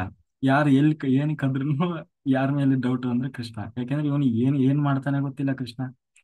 ಏನ್ ಕದೀತಾನೆ, ಎಲ್ಲಿ ಹೋಗ್ತಾನೆ, ಎಲ್ಲಿ ಬರ್ತಾನೆ, ಅವನು ಇಡೀ ಜಗತ್ತು ಒಂದು ತರ ಇದ್ರೆ ಈ ಕೃಷ್ಣನೇ ಒಂದು ತರ. ಹ್ಮ್ ಹಂಗಾಗಿ ಆ ಕೊನೆಗೆ ಅದ್ರಲ್ಲೂ ಅವನಿಗೆ ಈಗಾಗ್ಲೇ ಈ ರುಕ್ಮಿಣಿಯನ್ನೆಲ್ಲ ಎತ್ಕೊಂಡು ಬಂದಿದ್ದು ಇದೆಲ್ಲ ನೋಡಿ ಅವ್ರಿಗೆ ಮೊದಲೇ ಅವನನ್ನು ಆಡ್ಕೊಳ್ಳೋರು. ಸ್ತ್ರೀ ಲೋಲ, ಕಾಂಗಿ, ಹೀಗೆ ಅಂತ ಹೇಳಿ ಇವಾಗ ಇನ್ನೂ ಕೇಳಬೇಕಾ? ಆ ಕೊನೆಗೆ ಅವನೆಲ್ಲ ಇಲ್ಲ ಇಲ್ಲ, ಅವನು ಹೇಳಿದ, ಹಿಂಗೆ ಇಲ್ಲ, ಕೃಷ್ಣನೇ ಕೆಲಸ ಇದೆ. ಯಾಕೆಂದ್ರೆ ಬೇರೆ ಯಾರು ಈ ಕೆಲಸ ಮಾಡಲ್ಲ. ಅದು ಕೃಷ್ಣನ ಹತ್ರ ಹೋಗಿ ಹೇಳಿಲ್ಲ, ಹಿಂಗೆ ಮಾತು ಯಾರಿಗೂ ಅವನ ಆಪ್ತರಲ್ಲಿ ಹೇಳಿದ. ಅದು ಹೀಗೆ ಒಬ್ಬರಿಂದ ಒಬ್ಬರಿಗೆ ಬಂದು ಕೊನೆಗೆ ಕೃಷ್ಣನ ಕಿವಿಗೂ ಬಿತ್ತು. ಹೀಗೆ ಕೃಷ್ಣ ಸಮಂತಕ ಮಣಿಯನ್ನ ಕದ್ದಿದ್ದಾನೆ ಅಂತ ಹೇಳಿ ಎಲ್ಲಾ ಕಡೆ ನ್ಯೂಸ್ ಆಗ್ಬಿಡ್ತು. ಇಡೀ ದ್ವಾರಕಾ ಪಟ್ಟಣದಲ್ಲಿ ಎಲ್ಲಾ ಕಡೆ ನ್ಯೂಸ್ ಏನು ಅಂತಂದ್ರೆ ಕೃಷ್ಣ ಕದ್ದಿದ್ದಾನೆ, ಕೃಷ್ಣ ಕದ್ದಿದ್ದಾನೆ, ಕೃಷ್ಣ ಕಳ್ಳ. ಅದಕ್ಕೆ ಕೃಷ್ಣನಿಗೆ ಬೇಜಾರಾಯ್ತು. ಛೇ, ನಮಗೆ ಆ ಅಪವಾದ ಬಂದಾಗ ಅದನ್ನ ನಾವು ಪರಿಹಾರ ಮಾಡ್ಕೊಳ್ಬೇಕು. ಅಂದ್ರೆ ನಾವು ಮಾಡದೇ ಇದ್ದ ತಪ್ಪಿಗೆ ನಮ್ಮ ಮೇಲೆ ಅಪವಾದ ಬಂದ್ರೆ ಅದನ್ನ ನಾವು ಪರಿಹಾರ ಮಾಡಿಕೊಳ್ಳಬೇಕು. ಅದು ಅದನ್ನ ನಾವು ಹಾಗೆ ಇಟ್ಕೋಬಾರ್ದು. ಅಂದ್ರೆ ಆ ಒಂದು ಏನಂತೀವಿ ಅವಮಾನವನ್ನ ಹಾಗೆ ಇಟ್ಕೊಳ್ಬಾರ್ದು. ಅದಕ್ಕೆ ನನ್ನ ಮೇಲೆ ಇವತ್ತು ಅಪವಾದ ಬಂದಿದೆ ಅಲ್ಲ, ಖಂಡಿತ ನಾನು ಇದರಿಂದ ಆ ಅದನ್ನ ಸತ್ಯ ತೋರಿಸ್ಬೇಕು ಏನು ಅಂತ ಹೇಳಿ ತಾನು ಹೊರಟ. ಸಮಂತಕ ಮಣಿಯನ್ನ ಹೊರಟ. ಇದು ಹಾಡೆಲ್ಲ ಮಾಡಿದ್ರು. ಇದರ ಹಾಡೆಲ್ಲ ಬರೆದಿದ್ದಾರೆ ನೋಡಿ. ಕೃಷ್ಣನ ಏನೋ ಒಂದು ಸಾಂಗ್ ಬರ್ತದೆ, ಏನೋ ಕೃಷ್ಣನು ಅಡವಿಯಲ್ಲಿ ಹುಡುಕುತ್ತಾ ಹೊರಟನು, ಕೃಷ್ಣನು ಕಾಡಿನಲ್ಲಿ ಅಂತ ಹೇಳಿ ಒಂದು ಹಾಡು ಬರ್ತದೆ. ಆಮೇಲೆ ಹಾ ಇದೇ ಸಮಂತಕ ಮಣಿಯ ಕಥೆಯನ್ನ ಹೇಳೋದು. ಸಮಂತಕೋಪಾಖ್ಯಾನ ಅಂತ ಹೇಳಿ ಬರ್ತದೆ, ಅದನ್ನ ಹೇಳ್ತಾರೆ. ಹಾಗೆ ಆ, ಅಲ್ಲಿ ಎಲ್ಲರೂ ಹ್ಮ್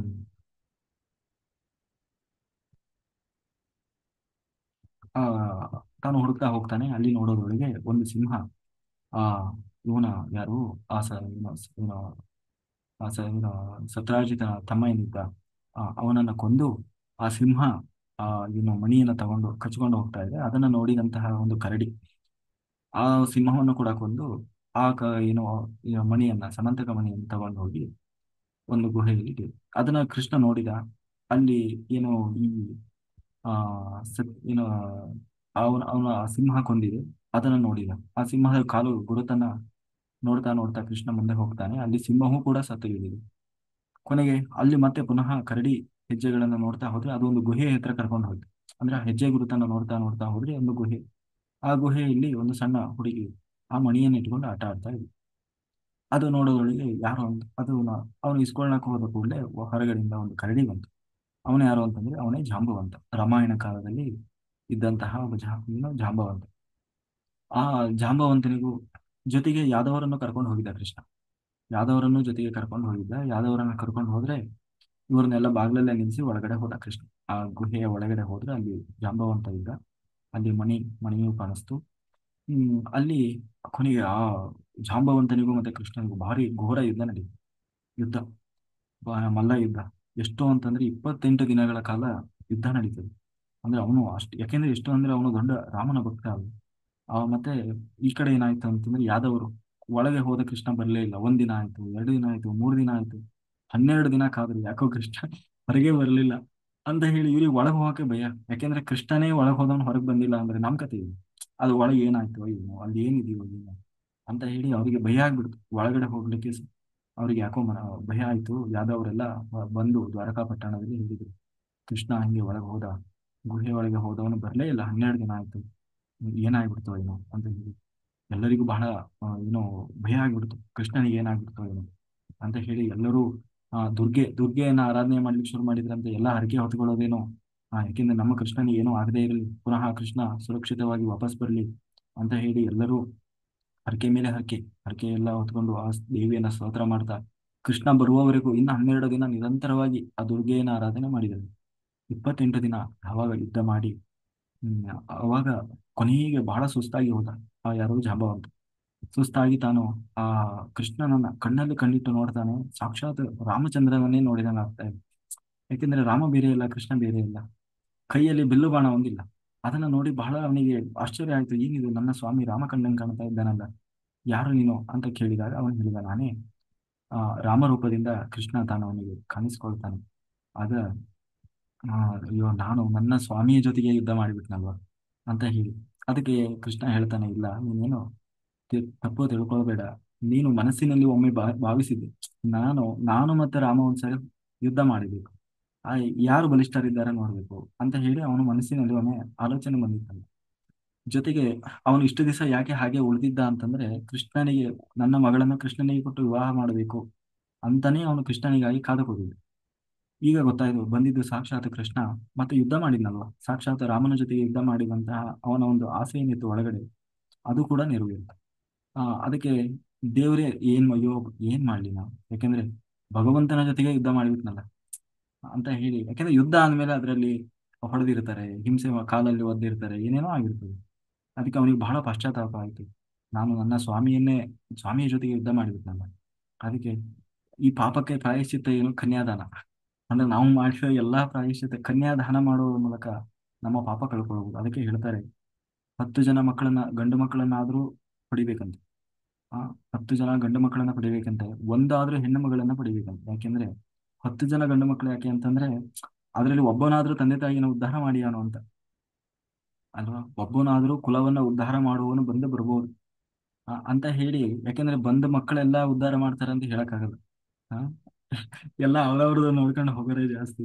ಹಾಗಾಗಿ ಗಂಡು ಮಕ್ಕಳನ್ನ ಜಾಸ್ತಿ ಪಡಿಬೇಕಂತೆ. ಯಾಕೆಂದ್ರೆ ಅದರಲ್ಲಿ ಯಾರೋ ಒಬ್ಬ ಬರ್ಬೋದು. ಯಾಕೆಂದ್ರೆ ಕುಲವನ್ನ ಉದ್ಧಾರ, ತಂದೆ ತಾಯಿಯನ್ನು ಉದ್ಧಾರ ಮಾಡುವ ಮಗ.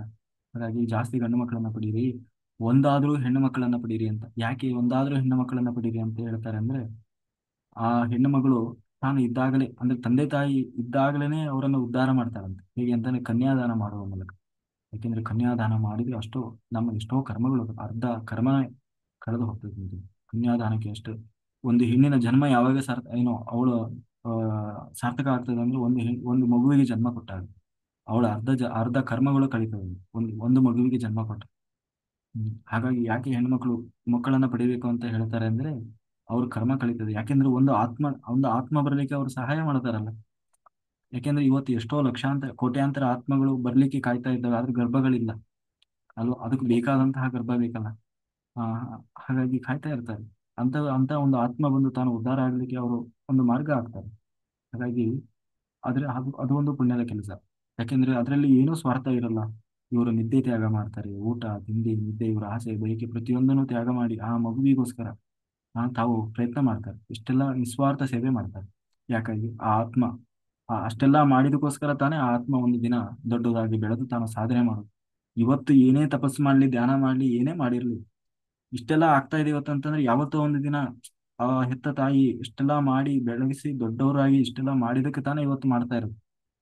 ಅವನು ಹುಟ್ಟುದಾಗಿನೇ ಧ್ಯಾನಿಯಾಗಿ ಅಲ್ಲಿಂದಾನೇ ತಪಸ್ ಮಾಡ್ತಾ ಬಂದ್ಬಿಟ್ಟ ಇಲ್ಲ. ಹಾಗೆ ಅಂದ್ರೆ ತಾಯಿಯ ಒಂದು ಕಾಂಟ್ರಿಬ್ಯೂಷನ್ ಅನ್ನೋದು ಅಷ್ಟೇ ಇರ್ತದೆ. ಹಾಗಾಗಿ ತಾಯಿಗೆ ಅಷ್ಟು ಮಹತ್ವ ಇದೆ ಅಂತ ಹೇಳ್ತಾ ಕೊನೆಗೆ ಅವನು ಪ್ರಾಯಶ್ಚಿತ್ತವಾಗಿ ಆ ಜಾಂಬವತಿಯನ್ನು ಕೊಟ್ಟು ಆ ಏನು ಕನ್ಯಾದಾನ ಮಾಡಲಿಕ್ಕೆ ಅವಳನ್ನು ಸಮರ್ಪಣೆ ಮಾಡ್ತಾನೆ, ಅವಳ ಮಗಳನ್ನು. ಕೊನೆಗೆ ಈ ಕಡೆ ತಂದ ಸತ್ಯರಾಜಿತನಿಗೆ ಕೊಡ್ತಾನೆ, ನೋಡು ನೀನು ನನ್ನ ಮೇಲೆ ಅನಾವಶ್ಯಕವಾಗಿ ಅನುಮಾನ ಪಟ್ಟೆ, ಆದ್ರೆ ಹೀಗೆಲ್ಲ ಆಗಿದೆ ಕತೆ ಅಂತ ಹೇಳಿ ಕೃಷ್ಣ ತಾನು ಆ ಸತ್ಯರಾಜಿತನಿಗೆ ಕೊಡ್ತಾನೆ. ಅಲ್ಲಿ ಅವನಿಗೆ ಬಹಳ ಬೇಜಾರಾಗ್ತದೆ, ಯಾಕೆಂದ್ರೆ ಪಾಪ ಕೃಷ್ಣನ ಅನಾವಶ್ಯಕವಾಗಿ ಅನುಮಾನಿಸ್ಬಿಟ್ನಲ್ಲ. ಇದು ಒಂದು ರೀತಿ ಪಾಪನೇ, ಯಾಕೆಂದ್ರೆ ಅವನು ಸಾಕ್ಷಾತ್ ಭಗವಂತ ಅಂತ ಗೊತ್ತಿದ್ದು ಕೂಡ ಇದನ್ನು ಕೊಟ್ಟದ್ದು ಯಾವ ಒಂದು ಸೂರ್ಯನ ರೂಪದಲ್ಲಿ ಕೊಟ್ಟಿದ್ದು ಕೂಡ ಅವನೇ ಆಗಿದ್ರು ಅವನ ಮೇಲೆ ಅನುಮಾನ ಪಟ್ಟನಲ್ಲ. ಆ ಪಾಪಕ್ಕೆ ಪ್ರಾಯಶ್ಚಿತ್ತ ಯಾವುದು ಅಂತಂದ್ರೆ ಅವನ ಸತ್ಯಭಾಮೆಯನ್ನು ಕೊಟ್ಟು ಕನ್ಯಾದಾನ ಮಾಡುದು. ಎಲ್ಲ ನಾವು ಮಾಡಿದ ತಪ್ಪಿಗೆ ಪ್ರಾಯಶ್ಚಿತ್ತ ಯಾವುದು ಅಂದ್ರೆ ಕನ್ಯಾದಾನ ಮಾಡುದು.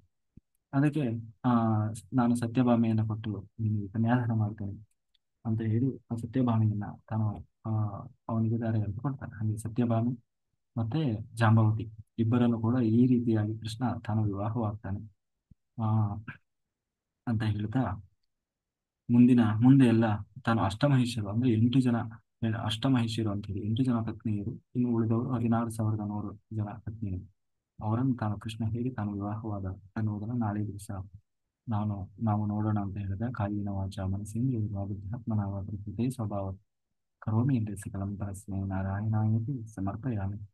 ನನ್ನೊಳಗೆ ಹರಿವಾಯು ಗುರುಗಳು ನಿಂತು ಏನು ಹೇಳಿಸಿದರು ಅಷ್ಟೇ ಹೇಳುವ ಪ್ರಯತ್ನ ಮಾಡಿದ್ದೇನೆ.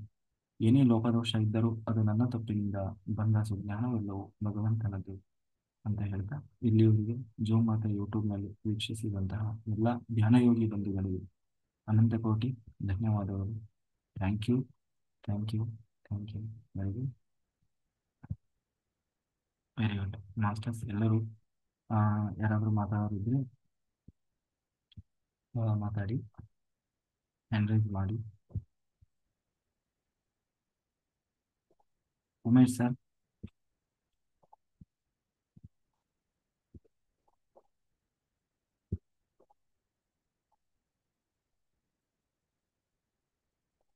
ಎಲ್ಲ ಆತ್ಮ ಬಂಧುಗಳಿಗೆ ನಮಸ್ಕಾರ ಸರ್. ಅದ್ಭುತವಾಗಿತ್ತು ಸರ್ ಇವತ್ತು ಜಾಮೂನ್ ಕತೆ ಎಷ್ಟು ಚೆನ್ನಾಗಿ ಹೇಳಿದೆ ಸರ್ ನಿಜವಾಗಿ. ಇವಾಗ ಮಾಘ ಮಾಸ ಬರುತ್ತೆ ಸರ್, ಮಾಘ ಮಾಸದಲ್ಲೂ ಆ ಕತೆ ಬರುತ್ತೆ ಸರ್. ಶಂಕು ಉತ್ತಾನೆ ಹೋಗ್ಬಿಟ್ಟು ಅವಾಗ ಅಲ್ಲಿ ಒಳಗಡೆ ಗುಹೆನಲ್ಲಿ ಇರ್ತಾರೆ. ಅದೊಂದು ಇದಾಗ್ಬಿಟ್ಟು ಅಲ್ಲಿ ಅವ್ರ ಹತ್ರ ಅಲ್ಲಿ ಅವ್ರ ಜಗಳ ಆಡಿ ಅವರು ಯುದ್ಧ ಮಾಡಿ ಆಮೇಲೆ ಆ ಮಗುಂತ ತಗೊಂಡು ಜಾಮವಂತನ್ ಬರ್ತಾರೆ, ಜಾಮವಂತನ್ ಇದ್ ಮಾಡ್ಬಿಟ್ಟು ಬರ್ತಾರೆ ಅಂತ ಒಂದು ಕಥೆನೂ ಇದೆ ಸರ್. ಅದ್ಭುತವಾಗಿ ಹೇಳಿ ಸರ್, ಸಮಂತ ಕಮಣಿ ಕಥೆನ ತುಂಬಾ ಚೆನ್ನಾಗಿದೆ ಸರ್. ಅದರ ಒಂದು ಥ್ಯಾಂಕ್ ಯು. ಅದರ ಒಂದು ಫಲಶ್ರುತಿಯನ್ನು ಹೇಳ್ತಾರೆ. ಯಾರು ಅಂದ್ರೆ ಯಾರಿಗಾದ್ರೂ ಹ್ಮ್. ಅಪವಾದ ಬರ್ತದಲ್ವಾ, ಅಪವಾದ. ಇರೋ ತಪ್ಪಿಗೆ ಹ್ಮ್ ಸರ್. ಅಪವಾದಗಳು ಬರ್ತದಲ್ಲ, ಅವಾಗ ಈ ಕೃಷ್ಣನ ಈ ಕಥೆಯನ್ನ ಕೇಳಬೇಕು. ಆಗ ನಾವು ಮಾಡಿದಂತಹ ಅದಕ್ಕೆ ಅದರಲ್ಲಿ ಇನ್ನೂ ಒಂದು ಹೇಳ್ತಾರೆ. ಈಗ ಯಾವುದ್ರಲ್ಲಿ ಯಾಕೆ ಅಪವಾದ ಬರೋದು ಅಂದ್ರೆ, ಈಗ ಇದಕ್ಕೆ ಇದನ್ನ ಹೇಳ್ತಾರೆ ನೋಡಿ, ಏನು ಚೌತಿಯ ದಿವಸ ಏನು ಚಂದ್ರನನ್ನ ನೋಡಿದ್ರೆ ಅಪವಾದ ಚಂದ್ರನ ನೋಡಬಾರ್ದು ಅಂತ. ಬರಬಾರದು ಅಂತ ಚೌತಿ ದಿನ ಚಂದ್ರ ನೋಡಬಾರ್ದು ಅಂತ. ಹ್ಮ್. ಬರ್ತದೆ ಅಂತ ಹೇಳಿ. ಅಂದ್ರೆ ಮಾಡಿದ ತಪ್ಪಿಗೆ ಅಪವಾದ ಬರ್ತದೆ ಅಂತ ಹೇಳಿ. ಹಾಗಾಗಿ ಯಾವಾಗ ಯಾರಾದ್ರೂ ಚಂದ್ರನ್ ನೋಡಿದ್ರೆ ಅದರ ಒಂದು ಪಾಪ ಪ್ರಾಯಶ್ಚಿತ್ತಕ್ಕಾಗಿ ಈ ಸಮಂತ ಕೋಪಾಖ್ಯಾನವನ್ನು ಕೇಳಬೇಕು ಅಂತ ಹೇಳಿ ಹೇಳ್ತಾರೆ. ಹ್ಮ್ ಅಂದ್ರೆ ಕೃಷ್ಣ ಅಂದ್ರೆ ಯಾಕೆ ಅವನು ಹಾಗೆ ಮಾಡಿದ ಅಂದ್ರೆ ಅದೇ ಅವನಿಗೆ ಬಂದಂತಹ ಅಪವಾದವನ್ನ ಏನು ಹೇಗೆ ಕಳ್ಕೊಂಡಲ್ವಾ, ಅದನ್ನ ಆ ಕಥೆಯನ್ನು ನಾವು ಕೇಳಿದ್ರೆ ನಮಗೂ ಕೂಡ ಏನಾದ್ರೂ ಅಪವಾದ ಬಂದ್ರೆ ಅಂದ್ರೆ ಈ ಚಂದ್ರನನ್ನ ನೋಡಿದ್ರೆ ಅಪವಾದ ಬರ್ತದೆ ಅಂತ ಹೇಳ್ತಾರಲ್ವಾ, ಅದಕ್ಕೆ ಮುಂದೆ ಬರಬಹುದಾದ ಅಪವಾದವನ್ನ ಮೊದಲೇ ತಪ್ಪಿಸ್ಲಿಕ್ಕಾಗಿ ಸಮಂತ ಕಾಪಾಡವನ್ನ ಕೇಳಬೇಕು ಅಂತ ಹೇಳಿ ಅದಕ್ಕೊಂದು ಹಾಡೇ ಬರೆದಿದ್ದಾರೆ. ಹಾಡೇ ಇದೆ ನೋಡಿ, ಕೃಷ್ಣನು ಅಡವಿಯಲ್ಲಿ ತಿರುಗುತ್ತಾ ಹೊರಟನು ಅಡವಿಯಲ್ಲಿ, ಆ ಆಮೇಲೆ ಜಾಂಬವಂತನ ಮಗಳು ಜಾಂಬವತಿಯ ಕೈಯಲ್ಲಿ ಇದ್ದಿತು ದಿವ್ಯಮಣಿ, ಘೋರ ಯುದ್ಧವ ಮಾಡಿ ಕೊನೆಯಲ್ಲಿ ಅಂತ ಹೇಳಿ ಒಂದು ಹಾಡು ಬರ್ತದೆ ನೋಡಿ, ಅದೇ ಸಮಂತ ಕೋಪಾಖ್ಯಾನ. Very good. ಹಾ, ಶಿವಲೀಲಾ ಮಾಸ್ಟರ್ ಮಾತಾಡಿ. ಕಿರಣ್ ಸರ್ ಮಾತಾಡಿ. ಸರ್ ನಮಸ್ತೆ ಸರ್. ನಮಸ್ತೆ. ನಾನು ಕತೆ ಕೇಳಿದೆ ಸರ್. ಅಂದ್ರೆ ಅವನ್ ಕೃಷ್ಣನು ಹಾಲ್ ಕರಿಬೇಕಾದ್ರೆ ಹಾಲಲ್ಲಿ ಚಂದ್ರನ್ ನೋಡಿರ್ತಾನಂತೆ ಚೌತಿ ದಿನ. ಸೊ ಅದಕ್ಕೆ ಅವನ್ಗೆ ಸಮಂತಕ ಮಣಿ ಕದ್ದಿದ್ದಾನೆ ಅಂತ ಅಪವಾದ ಬರುತ್ತೆ ಅಂತ ಕೇಳಿದೆ ಸರ್ ನಾನು ಕತೆನ.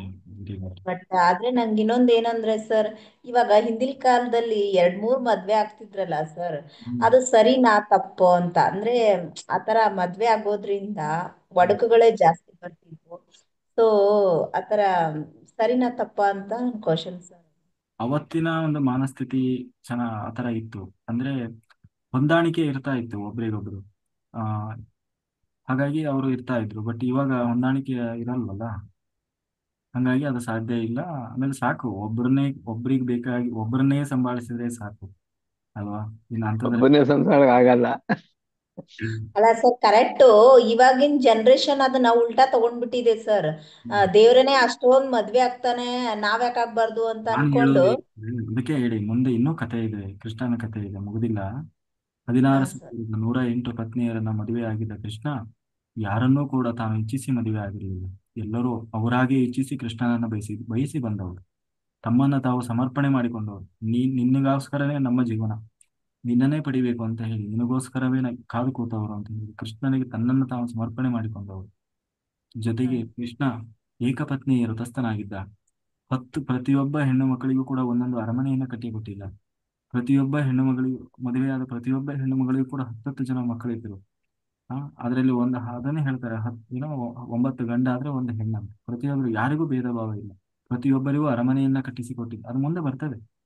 ನೀವು ಇಷ್ಟು ಬೇಗ ಕೇಳಬಾರ್ದು ಆ ಪ್ರಶ್ನೆನ. ಅಷ್ಟೆಲ್ಲ ಮದುವೆ ಆದ ಅದನ್ನೆಲ್ಲ ಕೇಳಬೇಕು. ಯಾರಿಗೂ ಭೇದ, 16,108 ಪತ್ನಿಯರಿದ್ರು. ಆದ್ರೆ ನಮ್ಮ ಕೃಷ್ಣ ಇಷ್ಟೊಂದು ಜನರು ಮದುವೆ ಆಗಿದ್ದ, ನಮ್ಮನ್ನ ಹೆಂಗೆ ನೋಡ್ಕೊಳ್ತಾನೆ ಅನ್ನುವ ಪ್ರಶ್ನೆಯನ್ನು ಒಬ್ರು ಮಾಡ್ಲಿಲ್ಲ.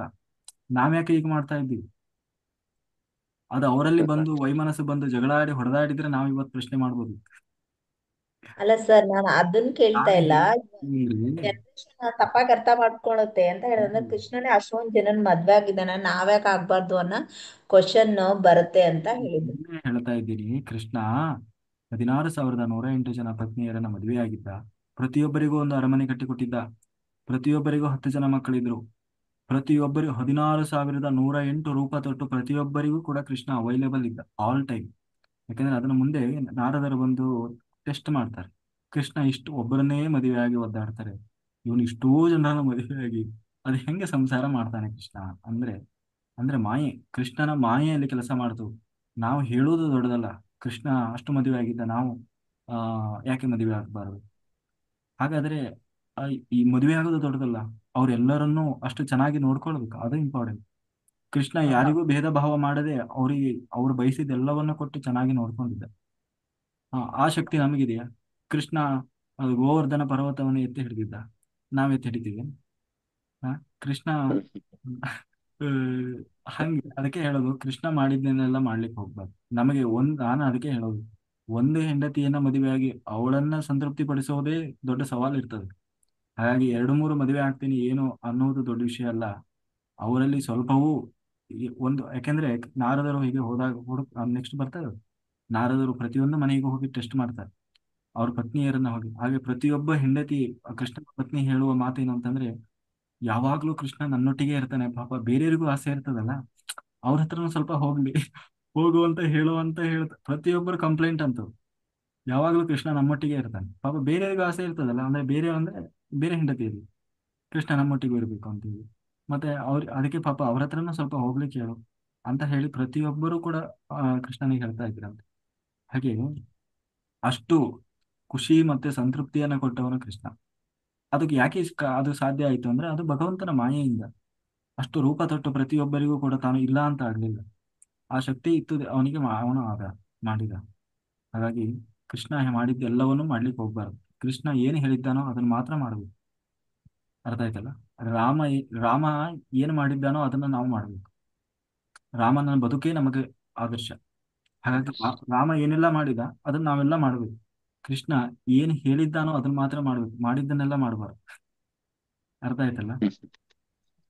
Thank you sir. ಅವತ್ತಿನ ಕಾಲಘಟ್ಟಕ್ಕೆ ಅದು ಅನಿವಾರ್ಯ ಆಗಿತ್ತು. ಅವನು ಏಕಪತ್ನಿ ವ್ರತಸ್ಥನಾಗಿದ್ದ. ಏಕಪತ್ನಿ ವ್ರತಸ್ಥ ಅಂದ್ರೆ ಏನು? ಪ್ರತಿಯೊಬ್ಬರು ಅವರು ಸಾಕ್ಷಾತ್ ಲಕ್ಷ್ಮಿ ಅಂಶ ಆಗಿದ್ರು.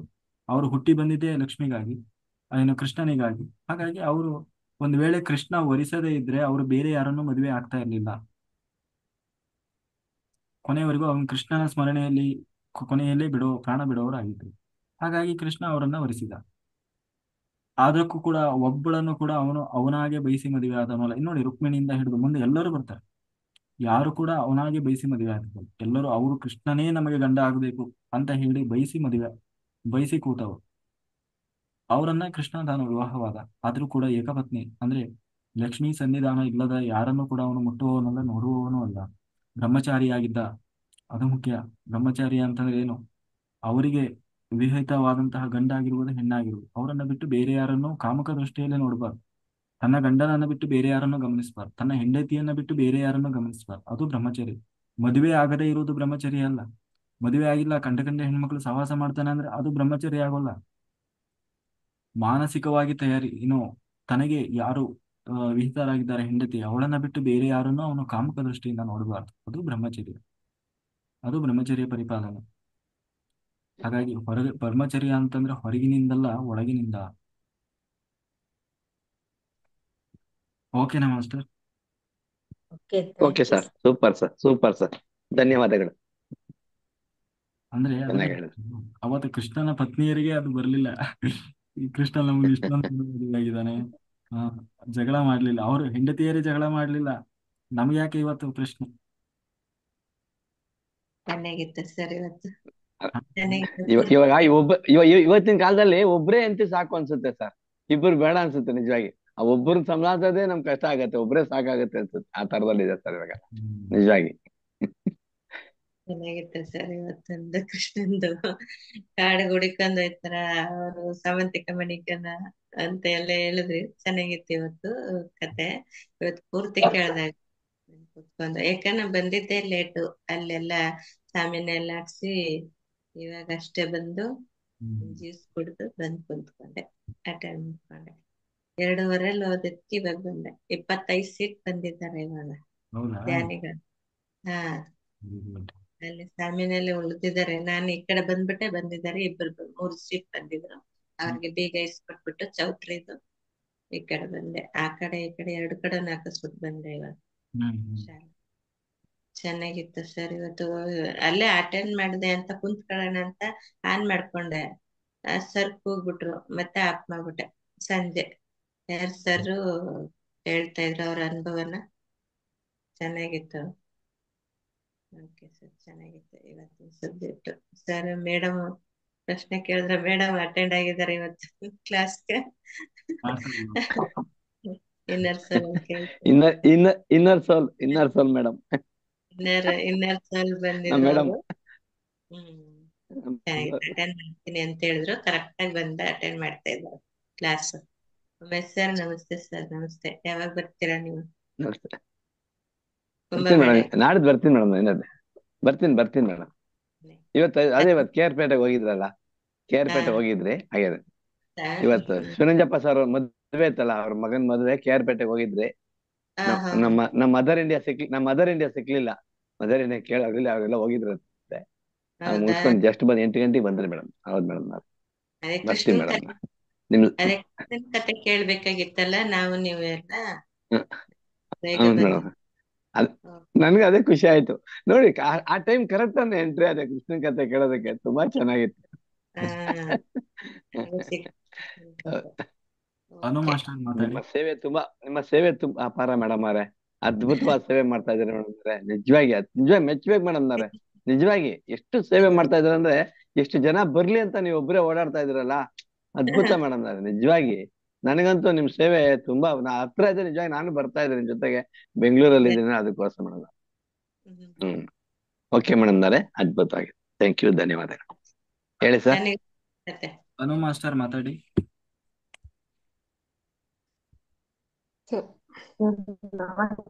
ಅನು ಮಾಸ್ಟರ್ ನಮಸ್ತೆ ಸರ್. ಎಲ್ಲರಿಗೂ ನಮಸ್ತೆ. ನಮಸ್ತೆ ನಮಸ್ತೆ. ಸರ್. ತುಂಬಾ ಅದ್ಭುತವಾಗಿತ್ತು ಸರ್. ಕ್ಲಾಸ್ ಮಾತ್ರ ಸಖತ್ತಾಗಿತ್ತು. ನನಗ್ ನಿನ್ನೆ ಅಟೆಂಡ್ ಆಗ್ಲಿಕ್ಕೆ ಆಗ್ಲಿಲ್ಲ. ಒಂದು 2 ಡೇಸ್ ಇಂದ ಅಟೆಂಡ್ ಆಗ್ತಿಲ್ಲ. ಹ್ಮ್. ಇದಕ್ಕೂ ಮುಂಚೆ ಯೂಟ್ಯೂಬಲ್ಲೆಲ್ಲ ಅಟೆಂಡ್ ಆಗ್ತಾ ಇದ್ದೆ. ಸ್ವಲ್ಪ ನಂದು ಸರ್ವರ್ ಇಲ್ಲಿ ನೆಟ್ವರ್ಕ್ ಇಶ್ಯೂ ಆಗೋದ್ರಿಂದ ನನಗೆ ಅಟೆಂಡ್ ಆಗ್ಲಿಕ್ಕೆ ಆಗ್ತಿರ್ಲಿಲ್ಲ. ಹ್ಮ್. ಈಗೆಲ್ಲ ನೀವೇನ್ ಕತೆ ಹೇಳಿದ್ರಲ್ಲ ಸರ್, ಕೃಷ್ಣಂದು, ಜಾಂಬವತಿ, ಸಮಂತ ಕಮಣಿ, ಅಂದ್ರೆ ನಾವು ಚಿಕ್ಕವರಿದ್ದಾಗ್ಲಿದ್ದೇನೋ ನಮ್ಮ ಊರಲ್ಲಿ, ನಮ್ದು ಹಳ್ಳಿ ಊರಲ್ವಾ, ಹ್ಮ್. ಪ್ರತಿದಿನ ಸಾಯಂಕಾಲ ಬೆಳಿಗ್ಗೆ ನಮ್ಗೆ ಒಂದು ಕಥೆನ ಪ್ರತಿದಿನ ಹಾಕೋರು ಮೈಕಲ್ಲಿ ಟೆಂಪಲ್ ಮೇಲೆ. ಹಾಡು. ಅದು ಹೌದು ಸರ್.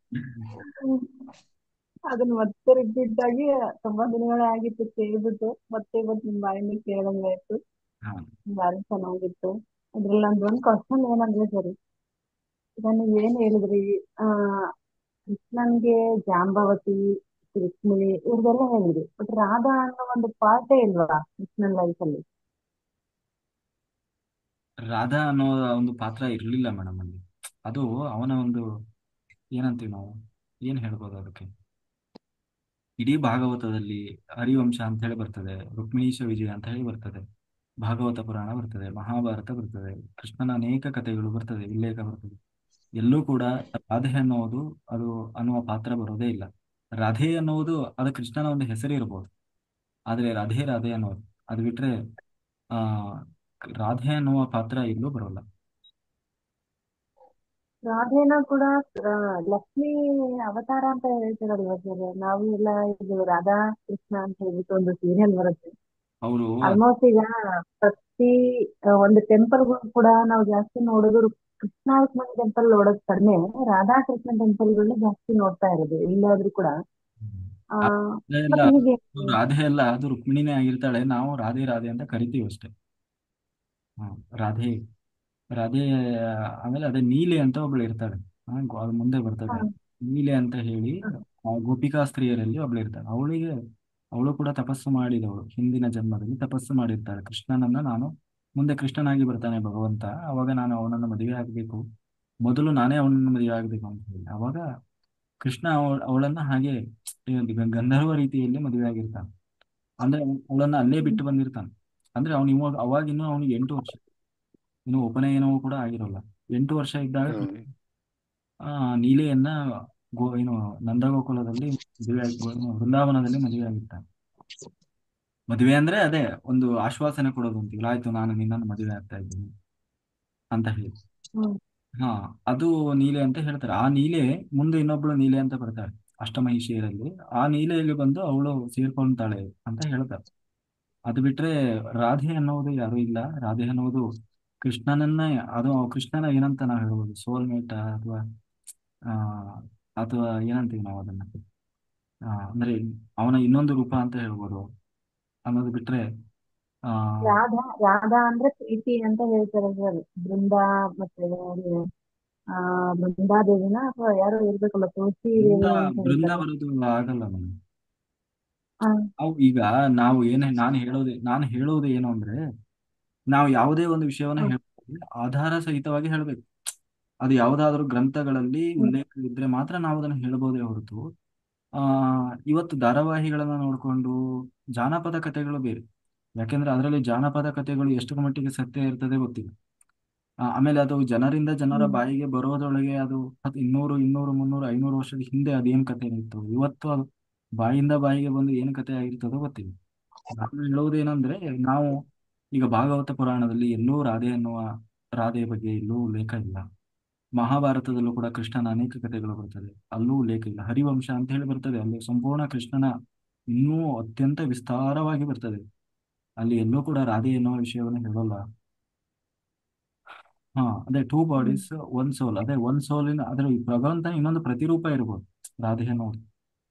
ಕೊನೆಗೆ ಅದನ್ನ ಬಿಟ್ರೆ ಅದು ಒಂದು ಪಾತ್ರ ಅಲ್ಲ. ಅಂದ್ರೆ ಹೆಂಡತಿ ಏನಂತೀವಿ, ಒಂದು ಹೆಣ್ಣಿನ ಪಾತ್ರ ಈ ತರ ಅಲ್ಲ. ಆಮೇಲೆ ಆ ಆಮೇಲೆ ಇನ್ನೊಂದು ರುಕ್ಮಿಣೀಶ ವಿಜಯ ಅಂತ ಹೇಳಿ ಬರ್ತದೆ. ಅದರಲ್ಲಿ ಅಂದ್ರೆ ರುಕ್ಮಿಣೀಶ ವಿಜಯ ಅಂದ್ರೆ, ರುಕ್ಮಿಣೀಶ ಅಂದ್ರೆ ಯಾರು, ಕೃಷ್ಣ. ಅವನ ಕತೆ ಹ್ಮ್. ಅವನ ಕತೆ ಕೃಷ್ಣನ ಕತೆ ಹೇಳುವುದು. ಅದು ಇವರು ಬರೆದಿರುವಂಥದ್ದು. ಅದರಲ್ಲೂ ಕೂಡ ಎಲ್ಲೂ ಕೂಡ ಅವರು ಸ್ಪಷ್ಟವಾಗಿ ಹೇಳ್ತಾರೆ, ರಾಧೆ ಅನ್ನುವ ಯಾವ ಪಾತ್ರವೂ ಇರಲಿಲ್ಲ. ಅದು ನಮ್ಮ ಕಾಲ್ಪನಿಕ ಕಥೆ. ಅದು ಜಾನಪದ ಕಥೆ. ಆ ಒಂದು ವೃಂದಾವನದ ಭಾಗದಲ್ಲಿ ಗೋಪಿಕಾ ಒಂದು ಇದರಲ್ಲಿ ಅವರು ಒಂದು ಜಾನಪದ ರೂಪದಲ್ಲಿ ಜನರ ಬಾಯಿಂದ ಬಾಯಿಗೆ ಬಂದ ಒಂದು ಕಥೆಯೇ ಹೊರತು, ಅದರಲ್ಲೂ ಅದು ಇತ್ತೀಚೆಗೆ ಈ ಇಸ್ಕಾನ್ ಮತ್ತೆ ಆ ಏನು ಆ, ಧಾರಾವಾಹಿಗಳು ಅದನ್ನು ಅತ್ಯಂತ ವೈಭವೀಕರಿಸಿ ಅದನ್ನು ಹೇಳಿದ್ದಾರೆ ಹೊರತು 200 300 ವರ್ಷಗಳ ಹಿಂದೆ ರಾಧೆ ಎನ್ನುವ ಪಾತ್ರವೇ ಇರಲಿಲ್ಲ. ಅದು ಇತ್ತೀಚೆಗೆ ಬಂದ ಒಂದು ಪದ. ಓಕೆ ಸರ್, ಇನ್ನೊಂದು ದಾಸ ಸಾಹಿತ್ಯ ಬರ್ತದೆ, ದಾಸ ಸಾಹಿತ್ಯದಲ್ಲೂ ಕೂಡ ಅವರು ಎಲ್ಲೂ ಆ ರಾಧೆ ರಾಧೆ ಎನ್ನುವ ಪಾತ್ರ ಇತ್ತು ಅಂತ ಹೇಳಿ ಯಾರು ಅದನ್ನ ಉಲ್ಲೇಖ ಮಾಡಲು ಒಪ್ಪುವುದೂ ಇಲ್ಲ. ನಾವು ಹೀಗೆ ಹ್ಮ್, ಆಧಾರ ಹೇಳಬಹುದೇ ಹೊರತು ನಾವು ಬೇರೆ ಏನೋ ಊಹಾಪೋಹಗಳನ್ನ ಕಥೆಗಳನ್ನ ಕೇಳಿ ಹೌದು ಅಂತ ನಾವು ಒಂದು ನಿರ್ಣಯಕ್ಕೆ ಬರ್ಲಿಕ್ಕೆ ಆಗೋಲ್ಲ. ಹೌದಾ ಇಲ್ಲ? ಅಷ್ಟೇ ಅಷ್ಟೇ. ಆಮೇಲೆ ಸರ್ ಗ್ರಂಥಗಳು. ಇನ್ನೊಂದು ಸರ್, ಹ್ಮ್ ಆ, ಈಗ ಗಣೇಶ ಏನ್ ಮಾಡ್ ಸಾರಿ, ಕೃಷ್ಣ ಏನ್ ಮಾಡ್ತಾನೆ ಗಣೇಶ ಚತುರ್ಥಿ ದಿನ, ಚೌತಿ ದಿನ ಚಂದ್ರನ ದರ್ಶನ ಚಂದ್ರನ ದರ್ಶನ ಮಾಡಿರ್ತಾನೆ ಚೌತಿ ದಿನ. ಅದು ಗಣೇಶನ ಕೂಡ ಎಲ್ಲೂ ಉಲ್ಲೇಖ ದರ್ಶನ ಇಲ್ಲ. ಮಾಡಲಾರ್ದಂಗೆ. ಅದು ಕೂಡ ಎಲ್ಲೂ ಉಲ್ಲೇಖ ಇಲ್ಲ. ಯಾಕೆ ಕೃಷ್ಣ ಮತ್ತೆ ಯಾಕೆ ಸರ್ ಕೃಷ್ಣನಿಗೆ ಅಪವಾದ ಏನಕ್ಕೆ ಬಂತು? ಅದು ಯಾಕೆ ಬಂತು? ಕಳ್ಳ ಅನ್ನೋ ಪಟ್ಟ. ನಮಗೆ ಅಪವಾದ ಬಂದಾಗ ಪರಿಹಾರ ಮಾಡ್ಕೊಳ್ಳಿಕ್ಕೆ ಅಂತ ಭಗವಂತ ಹೂಡಿದ ಒಂದು ಒಂದು ನಾಟಕ ಅದು. ಅವನಿಗೆ, ಅಂದ್ರೆ ನಮ್ಗೆ ತಿಳಿಸೋದದು. ಹೌದು, ನಮಗೆ ಅಪವಾದ ಬಂದಾಗ ನಾವು ಹೇಗೆ ಪರಿಹಾರ ಮಾಡ್ಕೊಳ್ಳಿಕ್ಕೆ ಒಂದು ಆ ಇದು ಏನೋ ಒಂದು ಸೊಲ್ಯೂಷನ್ ಬೇಕಲ್ಲ. ಹೆಂಗೆ ಪರಿಹಾರ ಮಾಡ್ಕೊಳ್ಳೋದು? ನಾ ಚೌತಿ ಚಂದ್ರನ್ ನೋಡ್ಬಿಟ್ನಪ್ಪ, ಅದಕ್ಕೆ ಏನ್ ಪರಿಹಾರ ಇಲ್ಲ. ಕೃಷ್ಣನಿಗೂ ಹಿಂದೆ ಹಿಂಗೆ ಅಪವಾದ ಬಂದಿತ್ತು, ಅವನಿಗೆ ಏನೋ ದೋಷ ಬಂತು, ಅಪವಾದ ಬಂತು ಅಂತಲ್ಲ. ಹೀಗೆ ಯಾರೋ ದೋಷ ಮಾಡಿದ್ರು, ಅವನ ಮೇಲೆ ಹ್ಮ್. ಅಪವಾದ ಮಾಡಿದ್ರು, ಅದನ್ನ ಕೃಷ್ಣ ಹೀಗೆ ಅಪವಾದ ಪರಿಹಾರ ಮಾಡ್ಕೊಂಡ. ಆ ಕಥೆಯನ್ನ ನೀವು ಕೇಳಿ, ಆಗ ಆ ಭಗವಂತನ ಕಥೆ ಕೇಳಿದ್ರಿಂದ ನಿಮಗೆ ಆ ಒಂದು ಬರಬಹುದಾದಂತಹ ಏನು ಅಂತೀವಿ ಅದು ತಪ್ತದೆ ಅನ್ನೋದು ಒಂದು ಪ್ರತೀತಿ, ಫಲಶ್ರುತಿ. ಅಂದ್ರೆ ಈಗ ಚೌತಿ ದಿನ ಚಂದ್ರ ದರ್ಶನ ಅನ್ನೋದು ಅದು ದೋಷ ಅಲ್ವಾ ಸರ್ ಅದಕ್ಕೆ? ಹ್ಮ್ ದೋಷ ಇದೆ ಅಂತ ಎಲ್ಲದ್ರಲ್ಲೂ ಉಲ್ಲೇಖ ಇದೆ, ದೋಷ ಅಲ್ಲ ಅಂತ ಎಲ್ಲೂ ಉಲ್ಲೇಖ ಇಲ್ಲ. ಅದಕ್ಕೆ ನಾವೇ ನಿರ್ಣಯಕ್ಕೆ ಬರ್ಬೇಕಷ್ಟೇ. ನಾನ್ ನೋಡ್ತೀನಪ್ಪ ಅದೇನ್ ದೋಷ ಅಲ್ಲ ಅಂತ ನೋಡಿದ್ರೆ ಏನ್ ಮಾಡ್ಲಿಕ್ಕಾಗಲ್ಲ. ಇದೆ ಅನ್ನೋದನ್ನ ನಾವು ಹೇಳ್ಬೋದೇ ಹೊರತು ಇಲ್ಲ ಅನ್ನೋದು ಅವ್ರವ್ರ ವೈಯಕ್ತಿಕ ವಿಚಾರ. ಅದು ಇಲ್ಲ ಅಂತ ಎಲ್ಲೋ ಒಂದ್ ಕಡೆ ಈ ಗ್ರಂಥದಲ್ಲಿ ಇದೆ ಅಂದ್ರೆ ನಾವು ಹೇಳ್ಬೋದೇ ಇಲ್ಲಪ್ಪ ಇಲ್ಲ, ಇಲ್ಲ ಅಂತ ಇದೆ, ಹಂಗಾಗಿ ಎಲ್ಲರೂ ಇನ್ನು ನಾಳೆಯಿಂದ ನೋಡ್ರಿ ಅಂತ. ಎಲ್ಲಾ ದಿನ ನೋಡಿ ನೀವು ಅವತ್ತೇ ಹೋಗಿ ನೋಡ್ ಏನೊಂದ್ ದಿನ ನೋಡದೇ ಇದ್ರೆ ಏನ್ ಕಳ್ಕೊಳ್ಳೋದು? ದಿನ ನೋಡ್ರಿ, ಮುನ್ನ 365 ದಿನ ಟೈಮ್ ಇರ್ತದೆ. ಅದು ಅವತ್ತು ಹಠ ಮಾಡಿ ಅವತ್ತೇ ಯಾಕೆ ನೋಡಕ್ ಹೋಗ್ತೀರಿ? ಅಲ್ವಾ? ಮಾರನೇ ದಿವಸ ನೋಡಿ. ಏನೋ ನಮ್ಮ ಹಿಂದಿನವ್ರು ಏನೋ ಹೇಳಿದಾರೆ ಅಂದ್ರೆ ಏನಾದ್ರೂ ಒಂದು ಕಾರಣ ಇರ್ತದೆ ಅಲ್ವಾ? ಹೌದು. ಅದಕ್ಕೆ ಹೇಳೋದು, ಜಾಸ್ತಿ ಲಾಜಿಕ್ ಥಿಂಕ್ ಮಾಡಕ್ ಹೋಗ್ಬಾರ್ದು. ಅವಾಗೆಲ್ಲ ಏನೇನ್ ಕತೆ ನಡೆದಿತ್ತು, ಅದು ಯಾಕೆ ಹೇಳಿದ್ದಾರೋ ಗೊತ್ತಿರಲ್ಲ ನಮ್ಗೆ. ಏನೋ ದೊಡ್ಡವ್ರು ಒಂದು ಹೇಳ್ಕೊಟ್ಟಿದ್ದಾರೆ ಅಂದ್ರೆ ಸುಮ್ಮನೆ ಫಾಲೋ ಮಾಡ್ಬೇಕು. ಗೊತ್ತಾದ್ರೆ ತಿಳ್ಕೊಬೇಕು, ಇಲ್ಲ ಅಂದ್ರೆ ಏನೋ ದೊಡ್ಡವ್ರು ಹೇಳಿದಾರಪ್ಪ, ಅವ್ರಿಗಿಂತ ದೊಡ್ಡವ್ರೇನ ನಾವಲ್ಲ ಅನ್ಕೊಂಡು ಸುಮ್ಮನೆ ಫಾಲೋ ಮಾಡ್ಬೇಕು. ಈಗ ಪತ್ರಿಜಿ ಅವ್ರು ಹಂಗೆ ಯಾಕೆ ಮಾಡಿದ್ರು, ಹಿಂಗೆ ಯಾಕೆ ಮಾಡಿದ್ರು ಅಂತ ನಾವು ಅವರನ್ನೇ ಪ್ರಶ್ನೆ ಮಾಡ್ತಾ ಕುಂತ್ರೆ ಅವ್ರಿಗೇನ್ ಆಗ್ಬೇಕಾಗಿಲ್ಲ. ಅವ್ರು ಸಾಧನೆ ಮಾಡಿ ಅವ್ರ ಆಲ್ರೆಡಿ ಎನ್ಲೈಟೆಡ್ ಮಾಸ್ಟರ್ ಇದ್ದಾರೆ. ನಾವು ಈಗ ಸುಮ್ಮನೆ ಅವ್ರನ್ನ ಒಪ್ಕೊಂಡಿವಿ ಅಂದ್ಮೇಲೆ ಅವ್ರು ಏನ್ ಹೇಳಿದಾರೆ ಅದನ್ನ ಸುಮ್ಮನೆ ಫಾಲೋ ಮಾಡ್ತಾ ಹೋಗ್ಬೇಕು, ಅಲ್ವಾ ಮೇಡಮ್? ಬ್ಲೈಂಡ್ ಆಗಿ. ಬ್ಲೈಂಡ್ ಅಂತ ಅಲ್ಲ, ಅವರು ಥ್ಯಾಂಕ್ ಯು. ಒಂದು ವಿಷಯವನ್ನ ಹೇಳಿದಾರೆ ಅಂದ್ರೆ ಬಹಳ ವಿಶ್ಲೇಷಣೆ ಮಾಡಿ ಅದು ಹಿಂದೆ ಮುಂದೆ ಮೇಲೆ ಕೆಳಗೆ ಎಲ್ಲ ತುಲನೆ ಮಾಡಿ ಹೇಳಿರ್ತಾರೆ ಅಲ್ವಾ? ಹಾ, ಈಗ ವೇದವ್ಯಾಸರೇ ಸಂಗ್ರಹ ತಪ್ಪು ಹೇಳಿದಾರೆ ಅಂತ ಆಗ್ತದೆ ಹಂಗೆ, ಹೌದಲ್ಲ? ರಾಮ ಹಂಗೆ ಆಗ್ತದೆ ಮೇಡಮ್.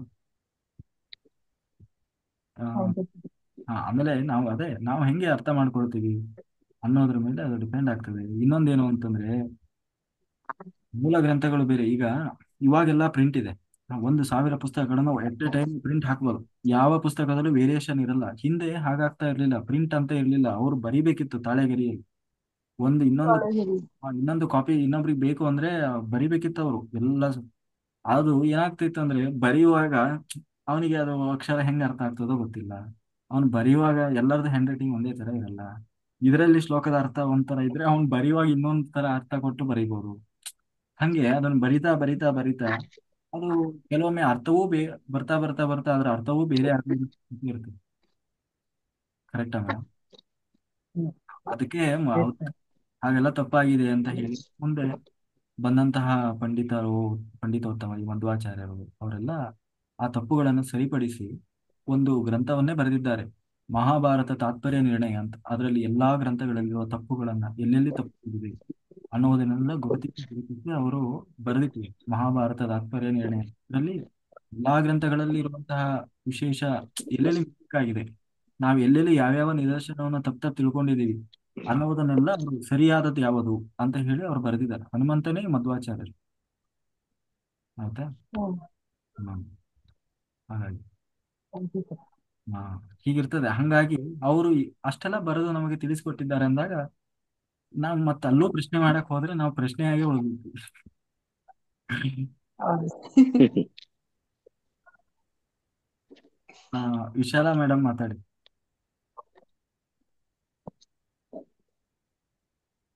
ವಿಶಾಲಾ ಮೂರ್ತಿ ಮಾಸ್ಟರ್.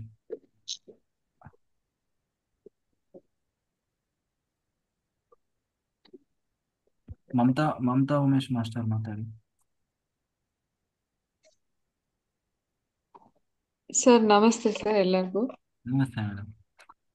ನಿಮಗೆ ಆಮ್, ಸ್ವಾಗತ. ಸರ್ ಕೃಷ್ಣನ್ ಕತೆ ಮಹಾಭಾರತ ರಾಮಾಯಣ ಎಲ್ಲ ಸಣ್ಣ ವಯಸ್ಸಿಂದ ಪ್ರತಿ ಭಾನುವಾರ 9 to 10 ನಮ್ ತಂದೆ ನಮ್ಗೆ ಹಾಕಿ ತೋರಿಸಿ ತುಂಬಾ ಬೈಟ್ ಆಗೋಗ್ಬಿಟ್ಟಿದೆ ನಮ್ಗೆ ಅದು. ಆಮೇಲೆ ನೀವ್ ಹೇಳಿದ ಕತೆ ಇವಾಗ ಶಮಂತಕ ಮಣಿದಂತೂ ಆ ಪಿಕ್ಚರೈಸೇಷನ್ ರಾಜ್ಕುಮಾರ್ ಪಿಕ್ಚರ್ದೊಂದು ಸಾಂಗ್ ಬರುತ್ತೆ, ಹ್ಮ್ ಅದೇ ಬಂತು ನನ್ ತಲೆಗೆ. ಹ್ಮ್ ತುಂಬಾ ಚೆನ್ನಾಗಿದೆ. ಅದನ್ನ ನಾವು ಪಾಲಿಸ್ತೀವಿ ಕೂಡ, ಗಣೇಶನ ಹಬ್ಬ ದಿವಸ ನಾವು ಕಂಪಲ್ಸರಿ ನೋಡೋದಿಲ್ಲ. ಹ್ಮ್ ಸೊ ಇದ್ರಲ್ಲಿ ಯಾವ್ದು ಕ್ವಶನ್ಸ್ ಏನಿಲ್ಲ ಸರ್, ಹ್ಮ್ ಚೆನ್ನಾಗಿ ಬಂತು. ನಾನೊಂದು ಇದು ಹೇಳ್ತೀನಿ, ಹೇಳಿ ಮೇಡಮ್. ಬಸವಣ್ಣ ಅವ್ರ ವಚನ. ಹ್ಮ್ ನೀನೊಲಿದರೆ ಕೊರಡು ಕೊನರುವುದಯ್ಯ, ನೀನೊಲಿದಡೆ ಬರಡು ಅಯನಹುದಯ್ಯ, ನೀನೊಲಿದಡೆ ವಿಷವೆಲ್ಲ ಅಮೃತಬಹುದಯ್ಯ, ನೀನೊಲಿದಡೆ ಸಕಲ ಪಡಿ ಪದಾರ್ಥ ಇದರಲ್ಲಿರ್ಪುವು ಕೂಡಲ ಸಂಗಮ ದೇವ. ಇದ್ರ ಮೀನಿಂಗ್ ಅದ್ರಲ್ಲೇ ಇದೆ ಸರ್. ಹ್ಮ್ ಸೊ ನಮ್ಗೆ ಈ ಧ್ಯಾನ ಸಿಕ್ಕಿರೋದ್ರಿಂದ ನಾವು ನಮ್ ಜೀವನನ ಅಮೃತಮಯ ಮಾಡ್ಕೋಬಹುದು ಅಂತ ನಾನು ಅಂದ್ಕೊಂಡಿದ್ದೀನಿ sir. Thank you sir. Correct madam. Very good. Okay madam, thank you madam. Madhuri master ಮಾತಾಡಿ. ನಮಸ್ತೆ ಸರ್. ನಮಸ್ತೆ ಮೇಡಮ್. ಸರ್ ಏನ್ ಗೊತ್ತಾ, ಈಗ ಸುಮಾರು ಹ್ಮ್ ಒಂದು 5-6 ವರ್ಷದಿಂದ ಆ ಇಡೀ ರಂಜಾನ್ ಎಂಡ್ ಆಗಿದ್ದು ಯಾವಾಗ ಅಂದ್ರೆ ಚತುರ್ಥಿ ಹಬ್ಬದಲ್ಲಿ ಹ್ಮ್ ಅವರು ಚಂದ್ರನ ನೋಡೇ ಉಪವಾಸ ಬಿಡ್ಬೇಕು. ನಮ್ಮಲ್ಲಿ ಚಂದ್ರನ್ ನೋಡಿದ್ರೆ ನಮ್ಗೆ ಎಂತ ಏನು ತಪ್ಪು ಮಾಡ್ಲಿಲ್ಲ ಅಂದ್ರು ಅಪವಾದ. ಇಡೀ ಇಸ್ಲಾಂ ಅವರೆಲ್ಲ ಯಾವ್ಯಾವ ತಪ್ಪು ಗುರಿಯಾಗಿದ್ದಾರೆ ಗೊತ್ತಿಲ್ಲ.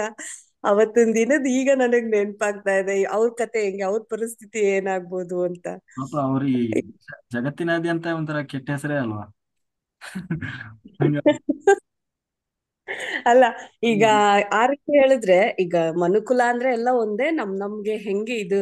ಸರಿ, ಒಂದು ಮೂವಿ ಇದೆ, ಅದು ನಿಜವಾಗ್ಲೂ ತುಂಬಾ ಚೆನ್ನಾಗಿದೆ, ಹಿಂದಿನಲ್ಲಿ PK ಅಂತ, ಅಮೀರ್ ಖಾನ್. ಅದನ್ನ ನೋಡ್ಬೇಕು ಸರ್. ನಿಜವಾಗ್ಲೂ ವೇರ್ ಇಸ್ ಗಾಡ್ ಅನ್ನೋದಕ್ಕಿಂತ ವಾಟ್ ಈಸ್ ಗಾಡ್ ಅಂತ ತಿಳ್ಕೊಂಡ್ಬಿಟ್ರೆ ಡಿಸ್ಕಷನ್ನೇ ಇರಲ್ಲ. ನಮಗ್ ಬೇಕಾದ್ದು ಚೂಸ್ ಮಾಡೋದು, ಬೇಡದೆ ಇರೋದನ್ನ ಬಿಟ್ಬಿಡ್ಬೋದು.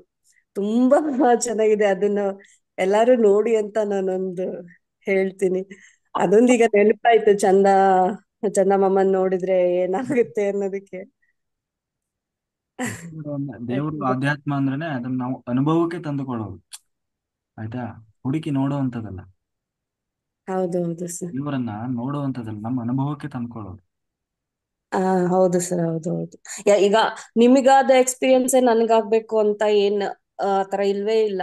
ಹ್ಮ್ ನನಗೇನಾಗಿ ಆ ರೀತಿ ಆಗಿದ್ರೆ ಎಷ್ಟೋ ಬರೀ ಕೃಷ್ಣನ್ ಟೆಂಪಲ್ಸೇ ಇರ್ತಿತ್ತು. ಹ್ಮ್ ಈಗ ಇಸ್ಕಾನ್ ಅವ್ರಿಗೆ ಏನೋ ಆಯ್ತು ಅಂತೇಳಿ ಶಿವಂದ್ ಟೆಂಪಲ್ ಮತ್ತೆ ರಾಮ ಮಂದಿರ, ಗಣೇಶ್, ಅವ್ರವ್ರಿಗೆ ಆಗಿದ ಅನುಭವ ಅವ್ರವ್ರಿಗೆ ನಂಬಿದಾಗ ಒಂದೊಂದ್ ಕೆಲಸ ಫಲಿಸಿರೋದ್ರಿಂದ ಅದನ್ನೇ ಅವ್ರು ಕಂಟಿನ್ಯೂ ಮಾಡ್ಕೊಂಡು ಹೋಗ್ತಾರೆ. ಹ್ಮ್ ಸೊ ಅದನ್ನ ತಪ್ಪು ಅದು ಸರಿ ಅಂತ ಯಾವ್ದೂನು ಜಡ್ಜ್ ಮಾಡಬಾರ್ದು ಅಂತ ನನಗನ್ಸುತ್ತೆ. ಹ್ಮ್. ಪಿ ಕೆ ಅಂತ ಹೇಳಿ ಒಂದು ಮೂವಿ ಇದೆ, ಅದು ಅನ್ಯಗ್ರಹದಿಂದ ಬರ್ತಾನೆ. PK ಅನ್ಯ ಹಾ ಹಾ ಅನ್ಯಗ್ರಹದಿಂದ ಇಲ್ಲಿ ಬರ್ತಾನೆ. ಅವನಿಗೆ ಇಲ್ಲಿ ಭಾಷೆ ಗೊತ್ತಿರಲ್ಲ, ಏನು ಗೊತ್ತಿರಲ್ಲ. ಆಮೇಲೆ ಅವನಿಗೆ ಎಲ್ಲ ವಾಪಸ್ ಅವನು ಮತ್ತೆ ಪುನಃ ಅವನ ದೇಶಕ್ಕೆ, ಅವನ ಲೋಕಕ್ಕೆ ಹೋಗ್ಲಿಕ್ಕಾಗಿ ದೇವರನ್ನು ಹುಡುಕ್ತಾರೆ ಹೌದು ಎಲ್ಲರೂ ಟೆಂಪಲ್ ಅಲ್ಲಿ. ಅವನಿಗೇನು ದೇವ್ರು ಅಂದ್ರೆ ಬಂದ್ ಮಾತಾಡ್ತಾನೆ, ಅವನು ನಮಗೆ ಸೊಲ್ಯೂಷನ್ ಕೊಡ್ತಾನೆ ಅನ್ನೋ ತರ ಹೌದು ಇರ್ತಾನೆ. ಅವನು ಎಲ್ಲಾ ಕಡೆ ಹುಡುಕ್ತಾ ಹೋಗ್ತಾನೆ. ಅದು ಮೂವಿ ಇದೆ. ಆ ಹೌದು ಸರ್. ಕೊನೆಗೆ ಅದು ಚೆನ್ನಾಗಿದೆ. ಸರ್ ಹೇಗೆ ಅಂದ್ರೆ ಸಿಸ್ಟಮೇ ಟೋಟಲ್ ಆಗಿ ಅವನು ಸಿಸ್ಟಮ್ ಬಗ್ಗೆನೇ ಮಾತಾಡಿದ್ದಾನೆ. ಒಂದು ವಿಡೋ ಅಂದ್ರೆ ಒಂದು ಹ್ಮ್. ಎಂತ ವಿಧವೆ ಬಸ್ನಲ್ಲಿ ಹೋಗ್ತಾ ಇರುವಾಗ ಏನೋ ಫೀಲ್ ಆಗ್ತಾ ಇದೆಯಾ ನಿಮ್ಗೆ, ಬೇಜಾರಾಗಿದ್ದೀರಲ್ಲ, ನಿಮ್ಗೂ ನನ್ನ ಹಾಗೆ ಮನೆಗೆ ಹೋಗಕ್ಕೆ ಅಡ್ರೆಸ್ ಗೊತ್ತಿಲ್ವಾ ಅಂತ ಕೈ ಹಿಡಿದಾಗ ಅಕ್ಕಪಕ್ಕದವ್ರು ಹೊಡಿಯಕ್ ಹೋಗ್ತಾರೆ. ವಿಧವೆಗೆ ನೀನು ಈ ರೀತಿ ಮಾಡಕ್ ಹೋಗಿದ್ಯಲ್ಲ ಅಂತ. ಅದೇಂಗ್ ಗೊತ್ತಾಯ್ತು ನಿಮ್ಗೆ ವಿಧವೆ ಅಂದ್ರೆ, ವೈಟ್ ಸ್ಯಾರಿ ಹಾಕಿರೋದ್ರಿಂದ ಆಕೆಗೆ ಆ ರೀತಿ ಅಂತ ನೋಟಿಸ್ ಆಯ್ತು. ಸೊ ಅವನನ್ನ ಬಸ್ಸಿಂದ ಹೊಡೆದು ಎಲ್ಲ ಈಚೆ ಗಟ್ಟುವಾಗ ಅಲ್ಲಿ ಒಬ್ರು ಕ್ರಿಶ್ಚಿಯಾನಿಟಿ ವೈಟ್ ಡ್ರೆಸ್ ಹಾಕೊಂಡು ಮದ್ವೆ ಹಾಕಿದ್ದು. ಸೊ ಅಲ್ಲೋಗ ನಿನ್ ಗಂಡ ತೀರೋಗ್ಬಿಟ್ನಾ, ನೀನ್ ವಿಧವೆ ಆಗ್ಬಿಟ್ಟ ಅಂದಾಗ ಅವಳು ಬೈತಾಳೆ, ಇವತ್ತು ನನ್ನ ಮದ್ವೆ ಇರೋದು, ನೀನ್ ಯಾಕೆ ಹೀಗಂತಿದ್ಯಾ, ಮ ಎಂತ ಗಂಡ ತೀರೋಗಿರೋರು ಬ್ಲ್ಯಾಕ್ ಡ್ರೆಸ್ ಹಾಕೋದು ಅಂತ ಹೇಳಿ ಅಲ್ಲಿಂದ ಹೊಡೆದು ಕಳಿಸ್ತಾರೆ. ಅಲ್ಲಿಂದ ಹೋಗ್ತಾ ಹೋಗ್ತಾ ಮುಸ್ಲಿಮ್ಸ್ ಅವರು ಬುರ್ಕಾ ಹಾಕೊಂಡ್ ಬರ್ತಿರ್ತಾರೆ ಬ್ಲ್ಯಾಕ್. ಓ, ನಿಮ್ಮ 3 ಜನಂದಿರ್ ಗಂಡಂದಿರು ಸತ್ತೋಗ್ಬಿಟ್ರ. ಹಾಗಿದ್ರೆ ಟೋಟಲ್ ಸಿಸ್ಟಮೇ ಸರಿಗಿಲ್ಲ ಇದು. ಎಲ್ಲ ಪ್ರಾಡಕ್ಟ್ಸ್ ಎಲ್ಲ ಒಂದೇ ತರ, ಆದ್ರೆ ನಮ್ಗೆ ಯಾವ ದೇವ್ರು ಬೇಕೋ ಅದಕ್ಕೆ ನಾವು ಫಾಲೋ ಮಾಡ್ಕೊಂಡು ಅದಕ್ಕೆ ಅದೇ ದೊಡ್ಡದು ಅಂತ ಇಲ್ಲಿ ಟೋಟಲಿ ಸಿಸ್ಟಮ್ ಬಗ್ಗೆನೇ ತುಂಬಾ ಚೆನ್ನಾಗಿದೆ ಸರ್ ಆ ಮೂವಿ. ಪ್ರತಿಯೊಬ್ರು ನೋಡ್ಬೇಕು. ನೋಡಿದೀವಿ, ಮರ್ತೋಗ್ಬಿಟ್ಟಿದ್ವಿ. ಹಾ, ವಿದ್ಯಾ ಮೇಡಮ್ ಮಾತಾಡಿ. ವಿಡಿಯೋ ಆನ್ ಮಾಡ್ಕೊಳ್ರಿ ಬೇಗ ಬೇಗ. ಹಾ, ನಮಸ್ತೆ ಸರ್. ನಮಸ್ತೆ. ಅದೇ ಕೃಷ್ಣನ್ ಬಗ್ಗೆ ಹೇಳ್ತಾ ಇದ್ರಲ್ಲ, 16,108 ಹೆಂಡತಿಯರು ಅಂತ ಅಂದ್ಬಿಟ್ಟು, ಅದ್ರ ಬಗ್ಗೆ ನನಗ್ ಗೊತ್ತಿರಂಗೆ ಋಷಿ ಮುನಿಗಳು ತಪಸ್ ಮಾಡಿ ಕೃಷ್ಣನ್ನ ಅವರು ಹೌದು, ಪಡೆದಿರೋದು ಅಂತ. ಅದು ಇವರು ಗೋಪಿಕೆಯರು ಗೋಪಿಕೆಯರು, ಹೌದು. ಅಲ್ಲಿ ಇದ್ರಲ್ಲ, ಬೃಂದಾವನದಲ್ಲಿ ಇದ್ರಲ್ವಾ ಅವರು. ಋಷಿ- ಗೋಪಿಕೆ ಹ್ಮ್. ಮತ್ತೆ ಗೋಪಾಲಕರು ಎಲ್ಲರೂ ಹೌದು.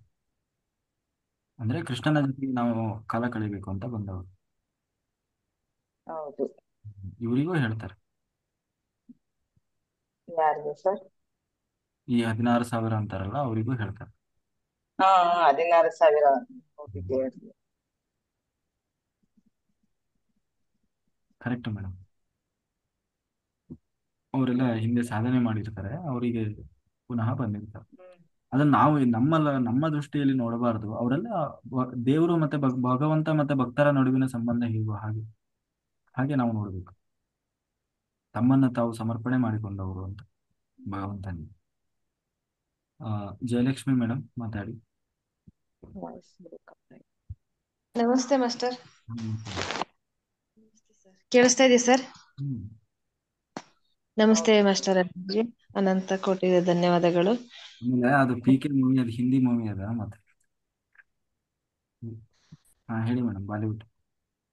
ಸರಿ ಸರ್. ನಮಸ್ತೆ ನಮಸ್ತೆ ಸರ್, ಎಲ್ಲರಿಗೂ ನಮಸ್ತೆ. ಇವತ್ತಿನ ಒಂದು ಕೃಷ್ಣನ ಆ ಒಂದು ಇದು ಕತೆ ಕೇಳೋದಕ್ಕೆ ನಾವು ಇವತ್ತು ಪುಣ್ಯ ಮಾಡಿದೀವಿ ಅನ್ಸುತ್ತೆ. ತುಂಬಾ ಚೆನ್ನಾಗಿದೆ ಕತೆ. ಕೃಷ್ಣ ಅಂದ್ರೇನೆ ಸರ್ ಬ್ರಹ್ಮಾಂಡ. ಅದು ಬ್ರಹ್ಮಾಂಡ ಅಂದ್ರೆ ಅಂತ್ಯ ಅದು ಯಾವ್ದು ಇಲ್ಲ. ಅದ್ ಯಾವ ಕಡೆಯಿಂದ ಹುಡುಕಿದ್ರು, ಯಾವ ಕಡೆಯಿಂದ ನೋಡಿದ್ರು ಅಂತ್ಯನೂ ಸಿಗಲ್ಲ, ಆರಂಭನೂ ಸಿಗಲ್ಲ. ಹಂಗಾಗಿ ಅದಕ್ಕೆ ಒಂದೊಂದಕ್ಕೂ ಒಂದೊಂದು ಅರ್ಥ ಇರುತ್ತೆ. ಅದು ಚಂದ್ರನ ಚೌತಿ ದಿವಸನೇ ಕೃಷ್ಣ ಯಾಕೆ ನೋಡ್ದ ಅಂತ ನೋಡಿದ್ರದಿಂದ ಅವನಿಗೆ ಅಪವಾದ ಬಂತು ಅಂತ. ಕೃಷ್ಣನೇ ಕಳ್ಳ ಎನ್ನುವ ಸಲ್ಲದ ನುಡಿ ಕೇಳಿ ಮಣಿಯನ್ನು ಹುಡುಕತ ಹೊರಟನು ಅಡವಿಯಲ್ಲಿ ಅಂತ. ಜಾಂಬವಂತನಿಗೆ ಒಂದು ಮುಕ್ತಿ ಕೊಡ್ಬೇಕಿತ್ತೇನೋ. ಅವನು ರಾಮನ ಅವತಾರದಿಂದಲೂ ಆ ಜಾಂಬವಂತ ಕಾಯ್ತಾ ಇದ್ರಲ್ವಾ. ಜಾಂಬವಂತನಿಗೆ ರಾಮನಾಗಿ ಶ್ರೀ ಕೃಷ್ಣ ಕಂಡು ಬಂದ. ಮಣಿಯನ್ನಿಟ್ಟು ಮಗಳನ್ನು ಇಟ್ಟುತ್ತಾ ಶರಣು ಶರಣು ಎಂದ. ನಿಜವಾಗ್ಲೂ ಆ ಒಂದು ಆ ಘಟನೆ ನಡಿಬೇಕು ಅಂದ್ರೆ ಜಾಂಬವಂತನಿಗೆ ಮುಕ್ತಿ ಸಿಗ್ಬೇಕಿತ್ತು. ಅದಕ್ಕೋಸ್ಕರ ಕೃಷ್ಣ ಅದ್ರಲ್ಲಿ ಅಪವಾದ ಅನ್ನೋದೇನಿಲ್ಲ. ಅದ್ರಲ್ಲಿ ನಮ್ಮಂತವ್ರು ನರಮನವರು ತಿಳ್ಕೊಳ್ಳೋ ಅಂತದ್ದು ಒಂದು ಅಂಶ ಇದೆ ಅದ್ರಲ್ಲಿ. ಅದನ್ನ ತುಂಬಾ ವಿವರವಾಗಿ ಹೇಳಿದಿರ ಸರ್ ನೀವು. ನಿಮ್ಮಿಂದ ಆ ಕಥೆಯನ್ನ ಕೇಳಿದಂತ ನಾವೇ ಪುಣ್ಯವಂತರು. ಯಾವ ಪ್ರಶ್ನೆ ಕೇಳಿದ್ರು ಎಲ್ಲದಕ್ಕೂ ಉತ್ತರ ನಿಮ್ಮಲ್ಲೇ ಇದೆ. ಆ ಕೃಷ್ಣನ ನಾವು ನೋಡಿದ್ವೋ ಇಲ್ವೋ. ಅವ್ರು ಒಬ್ರು ಮೇಡಮ್ ಹೇಳ್ತಿದ್ರು ಈ ಕೃಷ್ಣ ಅಂತ. ಈ ಕೃಷ್ಣನಿಂದ ಎಲ್ಲಾ ಉತ್ತರಗಳು ನಮಗೆ ಸಿಗುತ್ತೆ ಸರ್. ನಿಜವಾಗ್ಲು ಯಾರು ಏನೇ ಒಂದು ಪ್ರಶ್ನೆ ಕೇಳಿದ್ರು ಅದಕ್ಕೂ ನಿಮ್ಮಲ್ಲಿ ಉತ್ತರ ಇದೆ ಅಂದ್ರೆ ಆ ಕೃಷ್ಣನ ಅವತಾರನೇ ನೀವು ಅಂತ ನಾವು ತಿಳ್ಕೊಂಡಿದೀವಿ. ತುಂಬಾ ಚೆನ್ನಾಗಿ ಎಲ್ಲರಿಗೂ ತಿಳಿಸ್ಕೊಡ್ತಾ ಇದ್ದೀರಾ ಸರ್. ನಿಮ್ ಜೊತೆ ಇದ್ದೀವಲ್ಲ ನಾವೇ ಪುಣ್ಯವಂತರು. ಇದನ್ನೆಲ್ಲ ಒಂದು ಏನೋ ಒಂದು ಕಾರಣಕ್ಕೋಸ್ಕರ ಭಗವಂತ ಮಾಡಿರ್ತಾನೆ. ಅದನ್ನ ಮುಂದಿನ ಪರಂಪರೆವರೆಗೂ, ಮುಂದಿನ ಪೀಳಿಗೆವರೆಗೂ ಇದು ನಡಿಬೇಕು ಅನ್ನೋದಕ್ಕೋಸ್ಕರ ಒಬ್ರು ಮುಖಾಂತರವ ಅದನ್ನ ಒಂದು ಪುಸ್ತಕದಲ್ಲಿ ಅದು ಹೇಳಿದ್ರೆ ತಾಳೆಗರಿಯಲ್ಲಿ ಬರೆದಿರ್ತಿದ್ರು. ಒಬ್ಬೊಬ್ರು ಭಾವಗಳು ಒಂದಾಗಿರ್ತವೆ ಅಂತ. ಬೈಬಲ್ ಬರ್ದಿರೋದು ಸಾವಿರ ಸಾವಿರ ವರ್ಷಗಳಂದೆ. ಅದ್ರ ಲಿಂಕ್ ಹೆಂಗಿದೆ ಸರ್ ಅಂತಂದ್ರೆ, ಈ ಒಂದು ಅಧ್ಯಾಯನ ಬರೆದಂತವ್ರು ಇರಲ್ಲ. ಮತ್ತೆ ಮತ್ತೆ ಇನ್ನೊಂದ್ ತಲೆಮಾರಿಗೆ ಏನವ್ರು ಬರೀತಾರೆ. ಆದ್ರೆ ಅಲ್ಲಿಂದ ಅಲ್ಲಿಗೆ ಅದು ಚೈನ್ ಲಿಂಕ್ ಇರುತ್ತೆ. ಅಷ್ಟು ಒಂದು ಜ್ಞಾನ ವಿವೇಕ ಅನ್ನೋದನ್ನ ಆ ಋಷಿ ಮುನಿಗಳು ನಮ್ಮ ಮುಂದಿನ ಪರಂಪರೆಗೋಸ್ಕರನೇ ಬರೆದು ಒಂದು ಆ ಭಗವತ ಬುಕ್ಕು ಇದನ್ನ ಒಂದ್ ರೆಡಿ ಮಾಡಿ ಕೊಟ್ಟಿದ್ದಾರೆ ಅಂದ್ರೆ ಅದ್ರಲ್ಲಿ ತಿಳ್ಕೊಳ್ಳೋದಿರ್ತವೆ. ಕೆಲವ್ರು ನೀವ್ ಹೇಳ್ದಂಗೆ ಅಸಂಬದ್ಧವಾದ ಪ್ರಶ್ನೆಗಳನ್ನು ಕೇಳ್ತಾರೆ. ಫಸ್ಟ್ ಗೆ ಯಾರು ಕೇಳಿದ್ರು ಕೃಷ್ಣ 2 ಜನ ಅಷ್ಟೋ 16,000 ಜನ ಹೆಂಡ್ತಿರ್ನ ಮದ್ವೆ ಆದ, ನಾನು ಆಗ್ತೀನಿ ಅಂತ ಹೋದ್ರೆ ಅವ್ರಂಗ್ ಸಂಭಾಳ್ಸಕ್ ಅವ್ರಿಗ್ ಬರಲ್ಲ. ಸುಮ್ನೆ ಆಗ್ತೀನಿ ಅಂತ ಯಾಕೆ ಮಾಡ್ಬೇಕು? ನೀವ್ ಹೇಳಿದ್ದ ಉತ್ತರ ನಿಜವಾಗ್ಲೂ ಕರೆಕ್ಟ್ ಆಗಿತ್ತು. ಕೃಷ್ಣ ಒಳ್ಳೇದ್ ಮಾಡ್ದ. ಮದ್ವೆ ಆಗಿದ್ದನ್ ಮಾತ್ರ ಅವ್ರು ನಾನು ಮಾಡ್ತೀನಿ ಅಂತ ಹೋಗ್ತಾರೆ. ಗೋವರ್ಧನಗಿರಿ ಕೃಷ್ಣ ಎತ್ತಿ ಹಿಡ್ದ, ಇವ್ರ ಎತ್ತಿ ಹಿಡಿತಾರ? ಎತ್ತಿ ಹಿಡಿಯಕ್ ಆಗಲ್ಲ. ಹಂಗೆ ನಿಜವಾಗ್ಲೂ ಆ ಪ್ರಶ್ನೆಗೆ ಉತ್ತರ ನಿಮ್ಮಿಂದ ಚೆನ್ನಾಗ್ ಬಂತು ಸರ್, ಖುಷಿ ಆಯ್ತು. Thank you sir. ಇಷ್ಟೆಲ್ಲ ಏನೇ ಪ್ರಶ್ನೆಗಳಿದ್ರು ಅದಕ್ಕೆಲ್ಲ ಉತ್ತರ ಕೊಡಕ್ಕೆ ಈ ಶ್ರೀಕೃಷ್ಣನೇ ನಿಮ್ ಮುಖಾಂತರ ಬಂದಿದ್ದಾರೆ ಅಂತ ನಾವ್ ಅನ್ಕಂತೀವಿ ಅನ್ಸುತ್ತೆ. ಚೆನ್ನಾಗಿದೆ sir, thank you sir. Madam. Kiran sir ಮಾತಾಡಿ. ನಮಸ್ತೆ ನಮಸ್ತೆ. ಸರ್, ಕೇಳಿಸ್ತಾ ಇದೆಯಾ? ಸರ್ ಮಾತಾಡಿ. ಎಲ್ಲಾ ಆತ್ಮ ಬಂಧುಗಳಿಗೂ ನನ್ನ ನಮಸ್ಕಾರಗಳು. ಸರ್, ಅರುಣ್ ಸರ್, ಎಲ್ರಿಗೂ ಏನಂದ್ರೆ ಇಡೀ ಮಹಾಭಾರತ ಇವತ್ತು ಕೃಷ್ಣನ್ ಬಗ್ಗೆ ಮಾತಾಡ್ತಾ ಇರೋದ್ರಿಂದ ಇಡೀ ಮಹಾಭಾರತದಿಂದ ನಮ್ಗೆ ಒಂದು ತಿಳ್ಕೊಳ್ಳೋ ಒಂದು ವಿಷಯ ಏನಂದ್ರೆ, ಸಿಂಪಲ್ ಆಗಿ ತಾತ್ಪರ್ಯ ಏನಂದ್ರೆ, ಇಡೀ ಮಹಾಭಾರತ ನೋಡಿದಾಗ ಏನಂದ್ರೆ ಒಂದು ಉತ್ತರ ಸಿಗುತ್ತೆ. ಏನಂದ್ರೆ ಎಲ್ರುನುವೆ ಪರಮಾತ್ಮ ಒಬ್ಬನ್ ಬಿಟ್ಟು ಏನೂ ನಾವು ಜಯಿಸಕ್ಕಾಗಲ್ಲ ಅಂತ ಪ್ರಪಂಚದಲ್ಲಿ. ಅದು ಮಹಾಭಾರತದ ತಾತ್ಪರ್ಯ. ಯಾಕಂದ್ರೆ ಆ 5 ಜನ ಪಾಂಡವರಿಗೆ ಆ ಒಬ್ಬ ಕೃಷ್ಣ ಇರೋದ್ರಿಂದ ಇಡೀ ರಾಜ್ಯ ಗೆಲ್ಲಕ್ಕಾಯ್ತು. ಅಷ್ಟು ಜನನು, ಅಷ್ಟು ಜನ ಸೈನ್ಯ ಶಕ್ತಿ ಎಲ್ಲದ್ರ ಮುಂದೆ ಪರಮಾತ್ಮ ಒಬ್ಬ ಇದ್ರೆ ಸಾಕು ಅನ್ನೋದು ಆ ತಾತ್ಪರ್ಯ ಅದ್ರಿಂದ ಗೊತ್ತಾಗುತ್ತೆ. ಏನಂದ್ರೆ ಹೆಚ್ಚಿಗೆ ಸಮಯ ಇಲ್ಲ. ನನ್ಗೆ ಕೇಳಕ್ಕೆ ಇಷ್ಟ, ಹೇಳಕ್ಕೆ ಅಷ್ಟು ಗೊತ್ತಿಲ್ಲ. ತುಂಬಾ ಥ್ಯಾಂಕ್ಸ್, ಧನ್ಯವಾದಗಳು ಅರುಣ್ ಸರ್. ಹೇಗೆ ನಡೀತಾ ಇದೆ ಸರ್ ಸಾಧನೆ? ನಡೀತಾ ಇದೆ ಸರ್. ನಿಮ್ ದಯೆ, ಕೃಷ್ಣನ್ ದಯೆ ನಡೀತಾ ಇದೆ. ತುಂಬಾ ಚೆನ್ನಾಗಿದೆ, ಖುಷಿ ಆಗ್ತಾ ಇದೆ. ಅದು ಏನಂದ್ರೆ ಹೇಳ್ಕೊಳಕ್ಕೆ ಪದಗಳಿಲ್ಲ. ತುಂಬಾ ಖುಷಿ ಆಗ್ತಿದೆ, ಆನಂದ ಆಗ್ತಿದೆ. ಎಲ್ರು ಹೇಳ್ತಾರಲ್ಲ, ಸಂಜೆ 9 ಗಂಟೆ ಎಷ್ಟೊತ್ತಾಗುತ್ತೆ ಅಂತ ಕಾಯ್ತಾ ಇರ್ತೀವಿ ನಿಮ್ಮನ್ನ ನೋಡೋದಿಕ್ಕೆ. ಆಮೇಲಿಂದ ಏನಂದ್ರೆ ಒಂದು 41 ದಿನ ಆದ್ಮೇಲೆ ಏನೋ ಒಂಚೂರು ಹೇಳ್ಕೊಳ್ಳೋಣ ಅಂತ. ಅಲ್ಲಿವರ್ಗುನು ಕಾಯೋಣ, ಸುಮ್ನೆ ಏನಾಗುತ್ತೆ ಅದನ್ನ ಅನುಭವಿಸ್ತಾ ಇರೋಣ ಅಂತ. ತುಂಬಾ ಚೆನ್ನಾಗಿದೆ, ತುಂಬಾ ಖುಷಿಯಾಗಿದ್ದೀವಿ. ಏನಂದ್ರೆ ಇದು ನಮ್ಗೆ ಸಿಕ್ಕಿದೆ ಒಂದು ಸ್ವರ್ಗ ಎಲ್ಲಿದೆಯೋ ಗೊತ್ತಿಲ್ಲ, 9 ಗಂಟೆಗಂತೂ ಸಿಗುತ್ತೆ ಅನ್ನೋದು ಗೊತ್ತಾಯ್ತು ಈಗ. ತುಂಬಾ ಖುಷಿ ಆಗ್ತದೆ, ಆನಂದ ಆಗ್ತದೆ. ಆಮೇಲೆ ಇಲ್ಲಿರೋ ಬಂಧುಗಳು ಎಲ್ರು ನೋಡಿದ್ರೆ ಖುಷಿ ಆಗುತ್ತೆ. ಎಲ್ಲಾರ ಮಕ್ಕದಲ್ಲೂ ತೇಜಸ್ಸು, ಆ ಒಂದ್ ಕಳೆ, ಇದ್ ನೋಡಕ್ಕೆ ಖುಷಿ. ಇದೊಂದ್ ಭಾಗ್ಯ. ಇದು ಏನೇನೋ ನೋಡಿರ್ತೀವಿ ಬೆಳಗ್ಗೆಯಿಂದ ಸಂಜೆ, ಇಲ್ಲಿ ನೋಡಕ್ಕೆ ಖುಷಿ ಆಗುತ್ತೆ. ಎಲ್ರು ನೋಡಕ್ ಖುಷಿ ಆಗುತ್ತೆ, ತುಂಬಾ ಖುಷಿ ಆಗುತ್ತೆ, ತುಂಬಾ ಆನಂದ ಆಗುತ್ತೆ, ಫೀಲ್ ಆಗುತ್ತೆ. ಬೆಳಗ್ಗೆ ಆಗದೇ ಗೊತ್ತಾಗಲ್ಲ, ಸಮಯ ಆಗದೇ ಗೊತ್ತಾಗಲ್ಲ.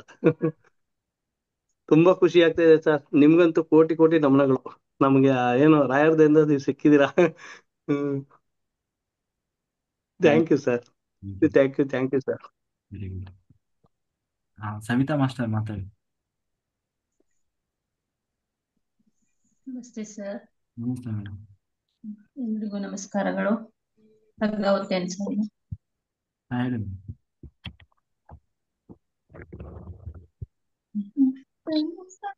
ಸುಮ್ಮನೊಬ್ಬಂತೆಯಂತಿಹುದು ಬೇಸರಬಹುದು, ಹೊಮ್ಮುವೆನು ಕೋಟಿ ರೂಪದಲ್ಲಿ ನಾನೆಂದು. ಸುಮ್ಮನೊಬ್ಬಂಟಿ ಎಂತಿಹುದು ಬೇಸರಬಹುದು, ಹೊಮ್ಮುವೆನು ಕೋಟಿ ರೂಪದಲ್ಲಿ ನಾನೆಂದು. ಬೊಮ್ಮನೆಳಸಿದನಂತೆ ಆಯಳಸಿಕೆ ಮಾಯೆ, ಬೊಮ್ಮನೆಳಸಿದನಂತೆ ಆಯಳಸಿಕೆ ಮಾಯೆ. ನಮ್ಮಿರವು ಮಾಯೆಯಲಿ ಮಂಕುತಿಮ್ಮ, ನಮ್ಮಿರವು ಮಾಯೆಯಲಿ ಮಂಕುತಿಮ್ಮ. ನಾವುಗಳು ಇರುವುದು ಈ ಮಾಯಾ ಪ್ರಪಂಚದಲ್ಲಿ ಎನ್ನುವುದರ ಬಗ್ಗೆ ಯಾರಿಗೂ ಯಾವ ವಿಧವಾದ ಸಂಶಯವೂ ಇಲ್ಲ. ಆದರೆ ಇದು ಹೇಗೆ ಸೃಷ್ಟಿಯಾಗಿರಬಹುದು ಎಂಬುದರ ಬಗ್ಗೆ ಒಂದು ಊಹೆ. ನಾನು ಒಬ್ಬನೇ ಹೇಗೆ ಇರುವುದು? ಬಹಳ ಬೇಸರವಾಗುತ್ತಿದೆಯಲ್ಲ. ಆಗಲಿ, ನಾನು ಕೋಟಿ ಕೋಟಿ ರೂಪದಲ್ಲಿ ಚಿಮ್ಮುತ್ತೇನೆ ಎಂದು ಪರಬ್ರಹ್ಮನು ಆಸೆ ಪಟ್ಟವನಂತೆ. ಆ ಆಸೆಯೇ ಈ ಮಾಯೆ. ಇದು ಇರಲು ಈ ಮಾಯಾ ಲೋಕದಲ್ಲಿ ನಾವಿರುವುದು ಈ ಮಾಯಾಲೋಕದಲ್ಲಿ. ಮರತನ್ನ ಹೆತ್ತ ಬೀಜವನಿಲ್ಲವೆನಿಸಿ ವಿಸ್ತರಿಸುವಂದದಿ, ಸೃಷ್ಟಿ ತನ್ನ ಮೂಲವನು ಮರೆಮಾಚಿ. ಮರತನ್ನ ಹೆತ್ತ ಬೀಜವನಿಲ್ಲವೆನಿಸಿ ವಿಸ್ತರಿಸುವಂದದಿ, ಸೃಷ್ಟಿ ತನ್ನ ಮೂಲವನು ಮರೆಮಾಚಿ ತಾನೆ ಮೆರೆಯುತ್ತಿರುವುದು ಕಣ್ಗಳಿಗೆ. ಸೃಷ್ಟಿ ತನ್ನ ಮೂಲವನು ಮರೆಮಾಚಿ ತಾನೆ ಮೆರೆಯುತ್ತಿರುವುದು ಕಣ್ಗಳಿಗೆ. ನೊರೆ ಸೃಷ್ಟಿ ಪಾಲ್ ಬ್ರಹ್ಮ ಮಂಕುತಿಮ್ಮ. ನೊರೆ ಸೃಷ್ಟಿ ಪಾಲ್ ಬ್ರಹ್ಮ ಮಂಕುತಿಮ್ಮ. ಮರ ಒಂದು ಬೀಜದಿಂದ ಹುಟ್ಟಿದರು, ನಂತರ ಆ ಬೀಜವನ್ನು ಇಲ್ಲವಾಗಿ ಬೃಹತ್ ಮರವಾಗುವಂತೆ ಸೃಷ್ಟಿ ತನ್ನ ಮೂಲವನ್ನು ಮರೆಮಾಚಿ ತನ್ನ ಕಣ್ಣುಗಳ ಎದುರೇ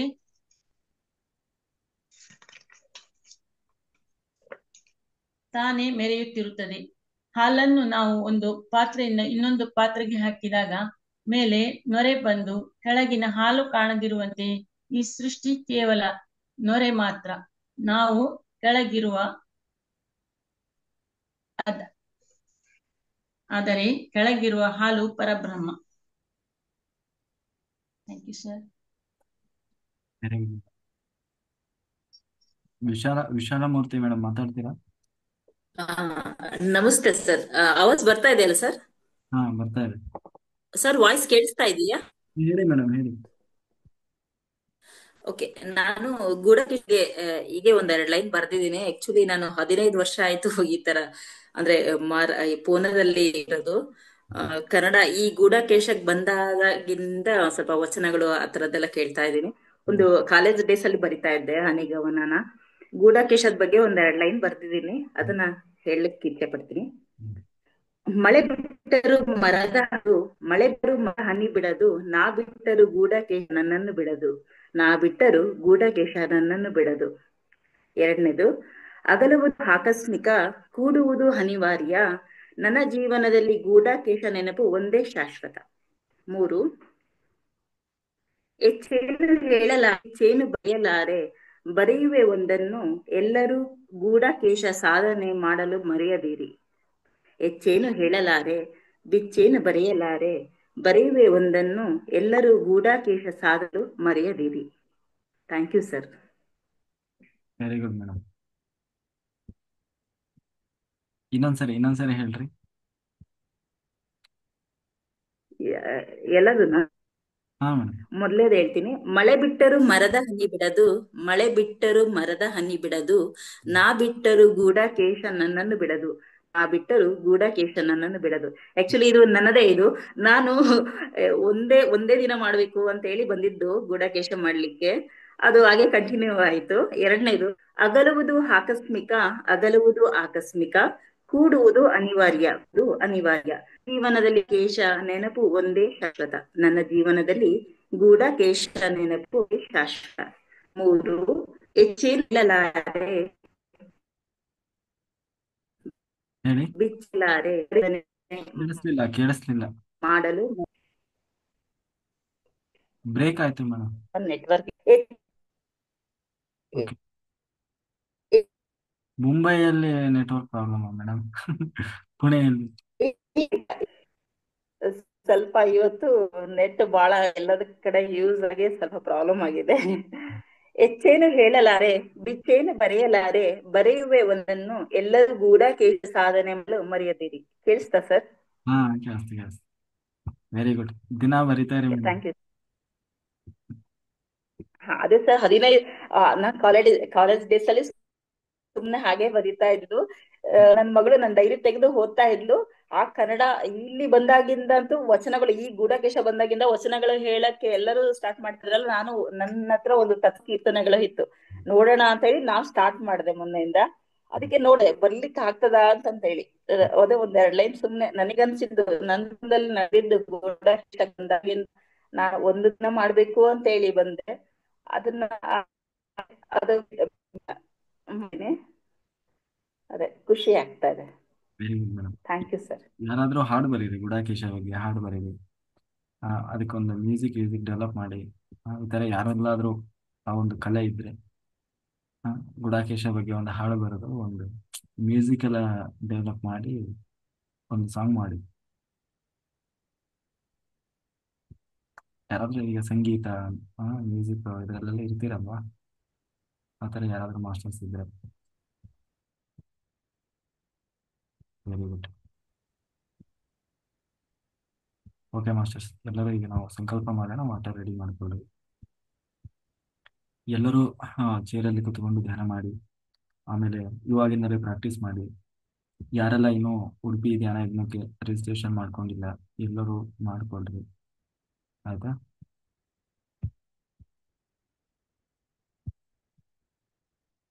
ಹೇಳಿದ್ನಲ್ಲ, ಇಲ್ಲಿ ನೀವು 1 ವರ್ಷ ಧ್ಯಾನ ಸಾಧನೆ ಮಾಡೋದು ಒಂದೇ, ಉಡುಪಿ ಧ್ಯಾನ ಯಜ್ಞ ಅಟೆಂಡ್ ಮಾಡೋದು ಒಂದೇ, ಆಯ್ತಾ? ಶ್ರೀ ಕೃಷ್ಣ ನಗರಿ ಉಡುಪಿಯಲ್ಲಿ ನಡೀತಾ ಇರುವಂಥ ಬ್ಲೈಂಡ್ ಫೋಲ್ಡ್ ಮೆಡಿಟೇಷನ್ ಅಂದರೆ ನಿರಂತರ 22 ಗಂಟೆಗಳ ಕಾಲ ಕಣ್ಣಿಗೆ ಬಟ್ಟೆ ಕಟ್ಟಿ, ಆಯ್ತಾ? ಹೇಳೋಂಗಿಲ್ಲ, 72 ಗಂಟೆ ಕಣ್ಣು ಓಪನ್ ಮಾಡೋಂಗಿಲ್ಲ. ಅಂದರೆ 3 ದಿವಸ, 3 ಹಗಲು 3 ರಾತ್ರಿ, ಆಯ್ತಾ? 18ನೇ ದಿನ, 18ನೇ ತಾರೀಕು. 18 ಅನ್ನೋದು ಅದು ಒಂದು ಜಯದ ಸಂಕೇತ. ನೋಡಿ, ನಾವೆಲ್ಲ ಒಂದಕ್ಕೊಂದು ಹೆಂಗೆ ಅಂದ್ರೆ 18 ಮಹಾಭಾರತದಲ್ಲಿ ಒಟ್ಟು 18 ಅಧ್ಯಾಯ. ಆ ಮಹಾಭಾರತದ ಒಳಗೆ ಇರುವಂಥದ್ದು ಭಗವದ್ಗೀತೆ, ಒಟ್ಟು 18 ಅಧ್ಯಾಯ ಭಗವದ್ಗೀತೆಯಲ್ಲಿ. ಪರ್ವ ಮಹಾಭಾರತದಲ್ಲಿ 18 ಪರ್ವ, ಭಗವದ್ಗೀತೆಯಲ್ಲಿ 18 ಅಧ್ಯಾಯ. ಕುರುಕ್ಷೇತ್ರ ನಡೆದದ್ದು 18 ದಿವಸ. ನಮ್ಮ ಗುಡಾಕೇಶ ನಾವು ಸ್ಟಾರ್ಟ್ ಮಾಡಿದ್ದು 18ನೇ ತಾರೀಕು. ಇವತ್ತು ಧ್ಯಾನ ಯಜ್ಞ ಶುರುವಾಗ್ತಾ ಇರೋದು 18ನೇ ತಾರೀಕು. 18 ಅನ್ನೋದು ಜಯದ ಸಂಕೇತ. ಅಷ್ಟೊಂದು ತಾರೀಕಿದಾವೆ, ಎಲ್ಲ ಬಿಟ್ಟು ನಾವು 18ನೇ ಆರಿಸ್ಕೊಂಡಿದ್ವಿ. ಹಂಗೆ ಹಿಂಗೆ ಒಂದಕ್ಕೊಂದು ಲಿಂಕ್ ಇದೆ. ಅದು ಜಯದ ಸಂಕೇತ 18 ಅನ್ನೋದು, ಅರ್ಥ ಆಯ್ತಲ್ಲ? ಹಂಗಾಗಿ ಆಮೇಲೆ ಕುರುಕ್ಷೇತ್ರ ಮಹಾಯುದ್ಧದಲ್ಲಿ ಯುದ್ಧದಲ್ಲಿ ಇದ್ದದ್ದು 18 ಅಕ್ಷೋಹಿಣಿ ಸೈನ್ಯ. ಓಕೆ, 18 ಅನ್ನೋದು ಅದೊಂದು ಜಯದ ಸಂಕೇತ. ಹಾಗಾಗಿ ನಮ್ಮ ಧ್ಯಾನ ಯಜ್ಞವು ಕೂಡ 18ನೇ ತಾರೀಕು ಶುರುವಾಗ್ತಾ ಇದೆ 9 ಗಂಟೆಗೆ. ಎಲ್ಲರೂ ಯಾರ್ಯಾರು ಇನ್ನೂ ರಿಜಿಸ್ಟ್ರೇಷನ್ ಮಾಡ್ಕೊಂಡಿಲ್ಲ ರಿಜಿಸ್ಟ್ರೇಷನ್ ಮಾಡ್ಕೊಳ್ಳಿ. ಯಾರು ಇನ್ನೂ ಈಗಿಂದಲೇ ಪ್ರಾಕ್ಟೀಸ್ ಮಾಡಿ ಧ್ಯಾನ ಮಾಡಲಿ. ಆಮೇಲೆ ಅಂದರೆ ಏನಂತೀವಿ, ಈಗಾಗಲೇ ಮಾಡಿಲ್ಲ ನಾವು ಹೆಂಗಪ್ಪ ಅಂತ ಹೇಳಿ ಯೋಚನೆ ಬೇಡ. ಆಮೇಲೆ ನೀವು ಯಾವುದಕ್ಕೂ ಕಾರಣಗಳನ್ನ ಹೇಳಬೇಡಿ. ನಮ್ಮ ಮನೆಯಲ್ಲಿ ಕಳಿಸಲ್ಲ, ನನಗೆ ಬರಲಿಕ್ಕೆ ದುಡ್ಡಿಲ್ಲ, ನಾವು ಭಾಳ ದೂರದಿಂದ ಬರಬೇಕು, ನಾವು ಉತ್ತರ ಕರ್ನಾಟಕದವರು, ನಾವು ಬೆಂಗಳೂರವರು, ಮೈಸೂರವರು, ಏನೂ ಕಾರಣ ಹೇಳಬಾರ್ದು, ಆಯ್ತಾ? ಆಮೇಲೆ ಈ ಒಟ್ಟಿನಲ್ಲಿ ನಿಮಗೆ ನೀವೇ ಕಾರಣಗಳನ್ನು ಹೇಳಿ ಏನಂತೀವಿ ತಪ್ಪಿಸ್ಕೊಳ್ಬಾರ್ದು. ಇದೊಂದು ಗೋಲ್ಡನ್ ಅಪಾರ್ಚುನಿಟಿ. ಸುಮ್ಮನೆ ಮಾಡುವುದು ಬೇರೆ, ಭಗವಂತನ ಸಂಕಲ್ಪದ ಮೇಲೆ ಮಾಡುವುದು ಬೇರೆ, ಆಯ್ತಾ? ಇದು ನಾವು ಸುಮ್ಮನೆ ಮಾಡ್ಲಿಕ್ಕೆ ಹೊರಟಿದ್ದಲ್ಲ, ಅಲ್ಲಿ ಕೃಷ್ಣನ ಪ್ರೇರಣೆಯಾಗಿದೆ. ಕೃಷ್ಣನೇ ಬಂದು ಇಲ್ಲಿ ಧ್ಯಾನ ಯಜ್ಞ ಮಾಡಬೇಕು ಅಂತ ಹೇಳಿದ್ದರಿಂದ ಉಡುಪಿಯಲ್ಲಿ ಈ ಧ್ಯಾನ ಯಜ್ಞ ನಡೀತಾ ಇದೆ. ಅದರಲ್ಲೂ ಏನು ಕೃಷ್ಣ ಮಂದಿರದಲ್ಲೇ ನಡೀತಾ ಇದೆ. ಅಲ್ಲಿ ನಾವು ಬರೀ ನಮ್ಗೆ ಗೊತ್ತಿರೋದು ಉಡುಪಿ ಶ್ರೀಕೃಷ್ಣ ಮಾತ್ರ, ಆದರೆ ಕೃಷ್ಣನಿಗಿಂತಲೂ ಅಲ್ಲಿದ್ದದ್ದು ಅನಂತೇಶ್ವರ ಅಂತ, ಅನಂತ ಪದ್ಮನಾಭ ಲಿಂಗ ರೂಪದಲ್ಲಿ ಇದ್ದಾನೆ, ಪರಶುರಾಮ ದೇವರಿಂದ ಸ್ಥಾಪಿಸಲ್ಪಟ್ಟಂಥದ್ದು. ಎರಡನೇದಾಗಿ ಚಂದ್ರಮೌಳೇಶ್ವರ ದೇವಸ್ಥಾನ, ಸಾಕ್ಷಾತ್ ಶಿವನೇ ಚಂದ್ರನಿಗೆ ಅನುಗ್ರಹ ಮಾಡಿ ಚಂದ್ರಮೌಳೇಶ್ವರ ಅನ್ನುವ ಹೆಸರಿನಿಂದ, ಅದಕ್ಕೆ ಪುರಾಣ ಕಥೆ ಇದೆ. ಅಲ್ಲಿ ಚಂದ್ರಮೌಳೇಶ್ವರ ಅನ್ನುವಂಥ ದೇವಸ್ಥಾನ, ಅದೆಲ್ಲ ಒಂದೇ ಭಾಗದಲ್ಲಿರುವಂಥ ಉಡುಪಿ ಕೃಷ್ಣನ ದೇವಸ್ಥಾನದ ಪಕ್ಕದಲ್ಲಿ ಮಧ್ವ ಸರೋವರ ಇದೆ. ಸಾಕ್ಷಾತ್ ಗಂಗೆಯನ್ನ ಮಧ್ವಾಚಾರ್ಯರು ಗಂಗೆಯನ್ನೇ ನನಗೆ ಏನು ಗಂಗೆಯವರೆಗೂ ಬರ್ಲಿಕ್ಕೆ ಆಗೋಲ್ಲ ಅಂತ ಹೇಳಿದಾಗ ಗಂಗಾಮಾತೆಯೇ ಬಂದು ಅಲ್ಲಿ ತಾನು ಆ ಗಂಗೆ ಕಲ್ಯಾಣಿ ಅಂತೀವಿಲ್ಲ, ಅದನ್ನ ಮಧ್ವ ಸರೋವರ ಅಂತ ಹೇಳ್ತಾರೆ.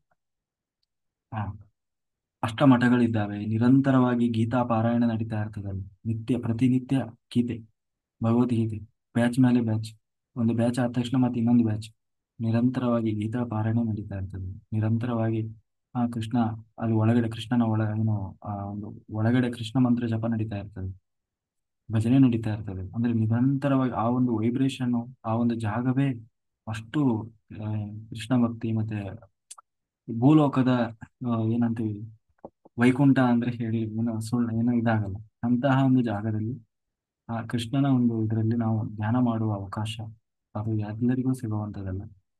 ಹಾಗಾಗಿ ಅದರಲ್ಲೂ ನಾವೆಲ್ಲ ಧ್ಯಾನಿಗಳು ಸಾಧಕರು ಹೋಗಿ ಆಮೇಲೆ ಈಗಾಗಲೇ ಸಾಧಕರು ಜೊತೆಗೆ ಚೆನ್ನಾಗಿರ್ತದೆ ಜೀವನದಲ್ಲಿ. ಏನೇನಕ್ಕೋ ಹೋಗಿ ಹಾಳು ಮೂಲಕ್ಕೆಲ್ಲ ಹೋಗಿರ್ತೀವಿ, ಗೃಹ ಪ್ರವೇಶ ಅಂತ ಹೋಗ್ತೀವಿ, ಮದ್ವಿ ಅಂತ ಹೋಗ್ತೀವಿ, ಎಷ್ಟೆಷ್ಟು ಗೌರವಕ್ಕೆಲ್ಲ ಹೋಗಿ ಬರ್ತೀವಿ.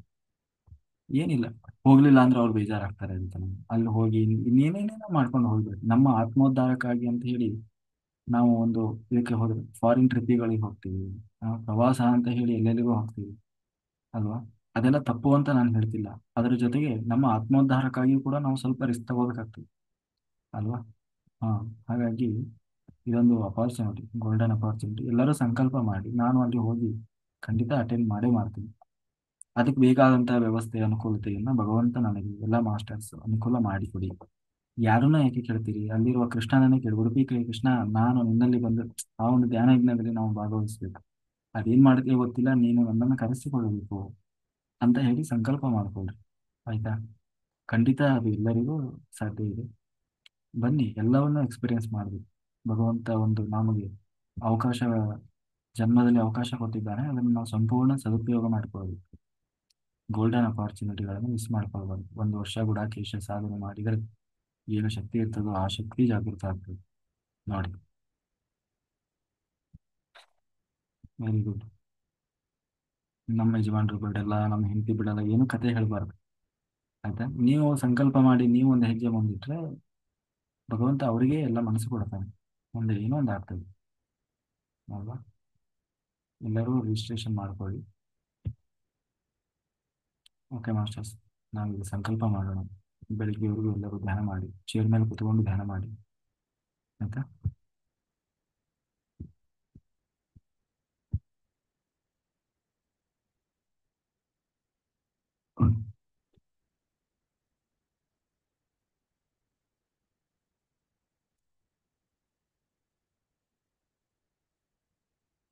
Have all duties in the daytime. ಲೋಕ ಕಲ್ಯಾಣಕ್ಕಾಗಿ ಬಂದು ಸಂಕಲ್ಪ ಮಾಸ್ಟರ್ಸ್ ಬ್ರಹ್ಮರ್ಷಿ ಪಿತಾಮಹ Subhash ಪತ್ರಿಜಿಯ Have all duties in the daytime. And we have all time in the night to do meditation.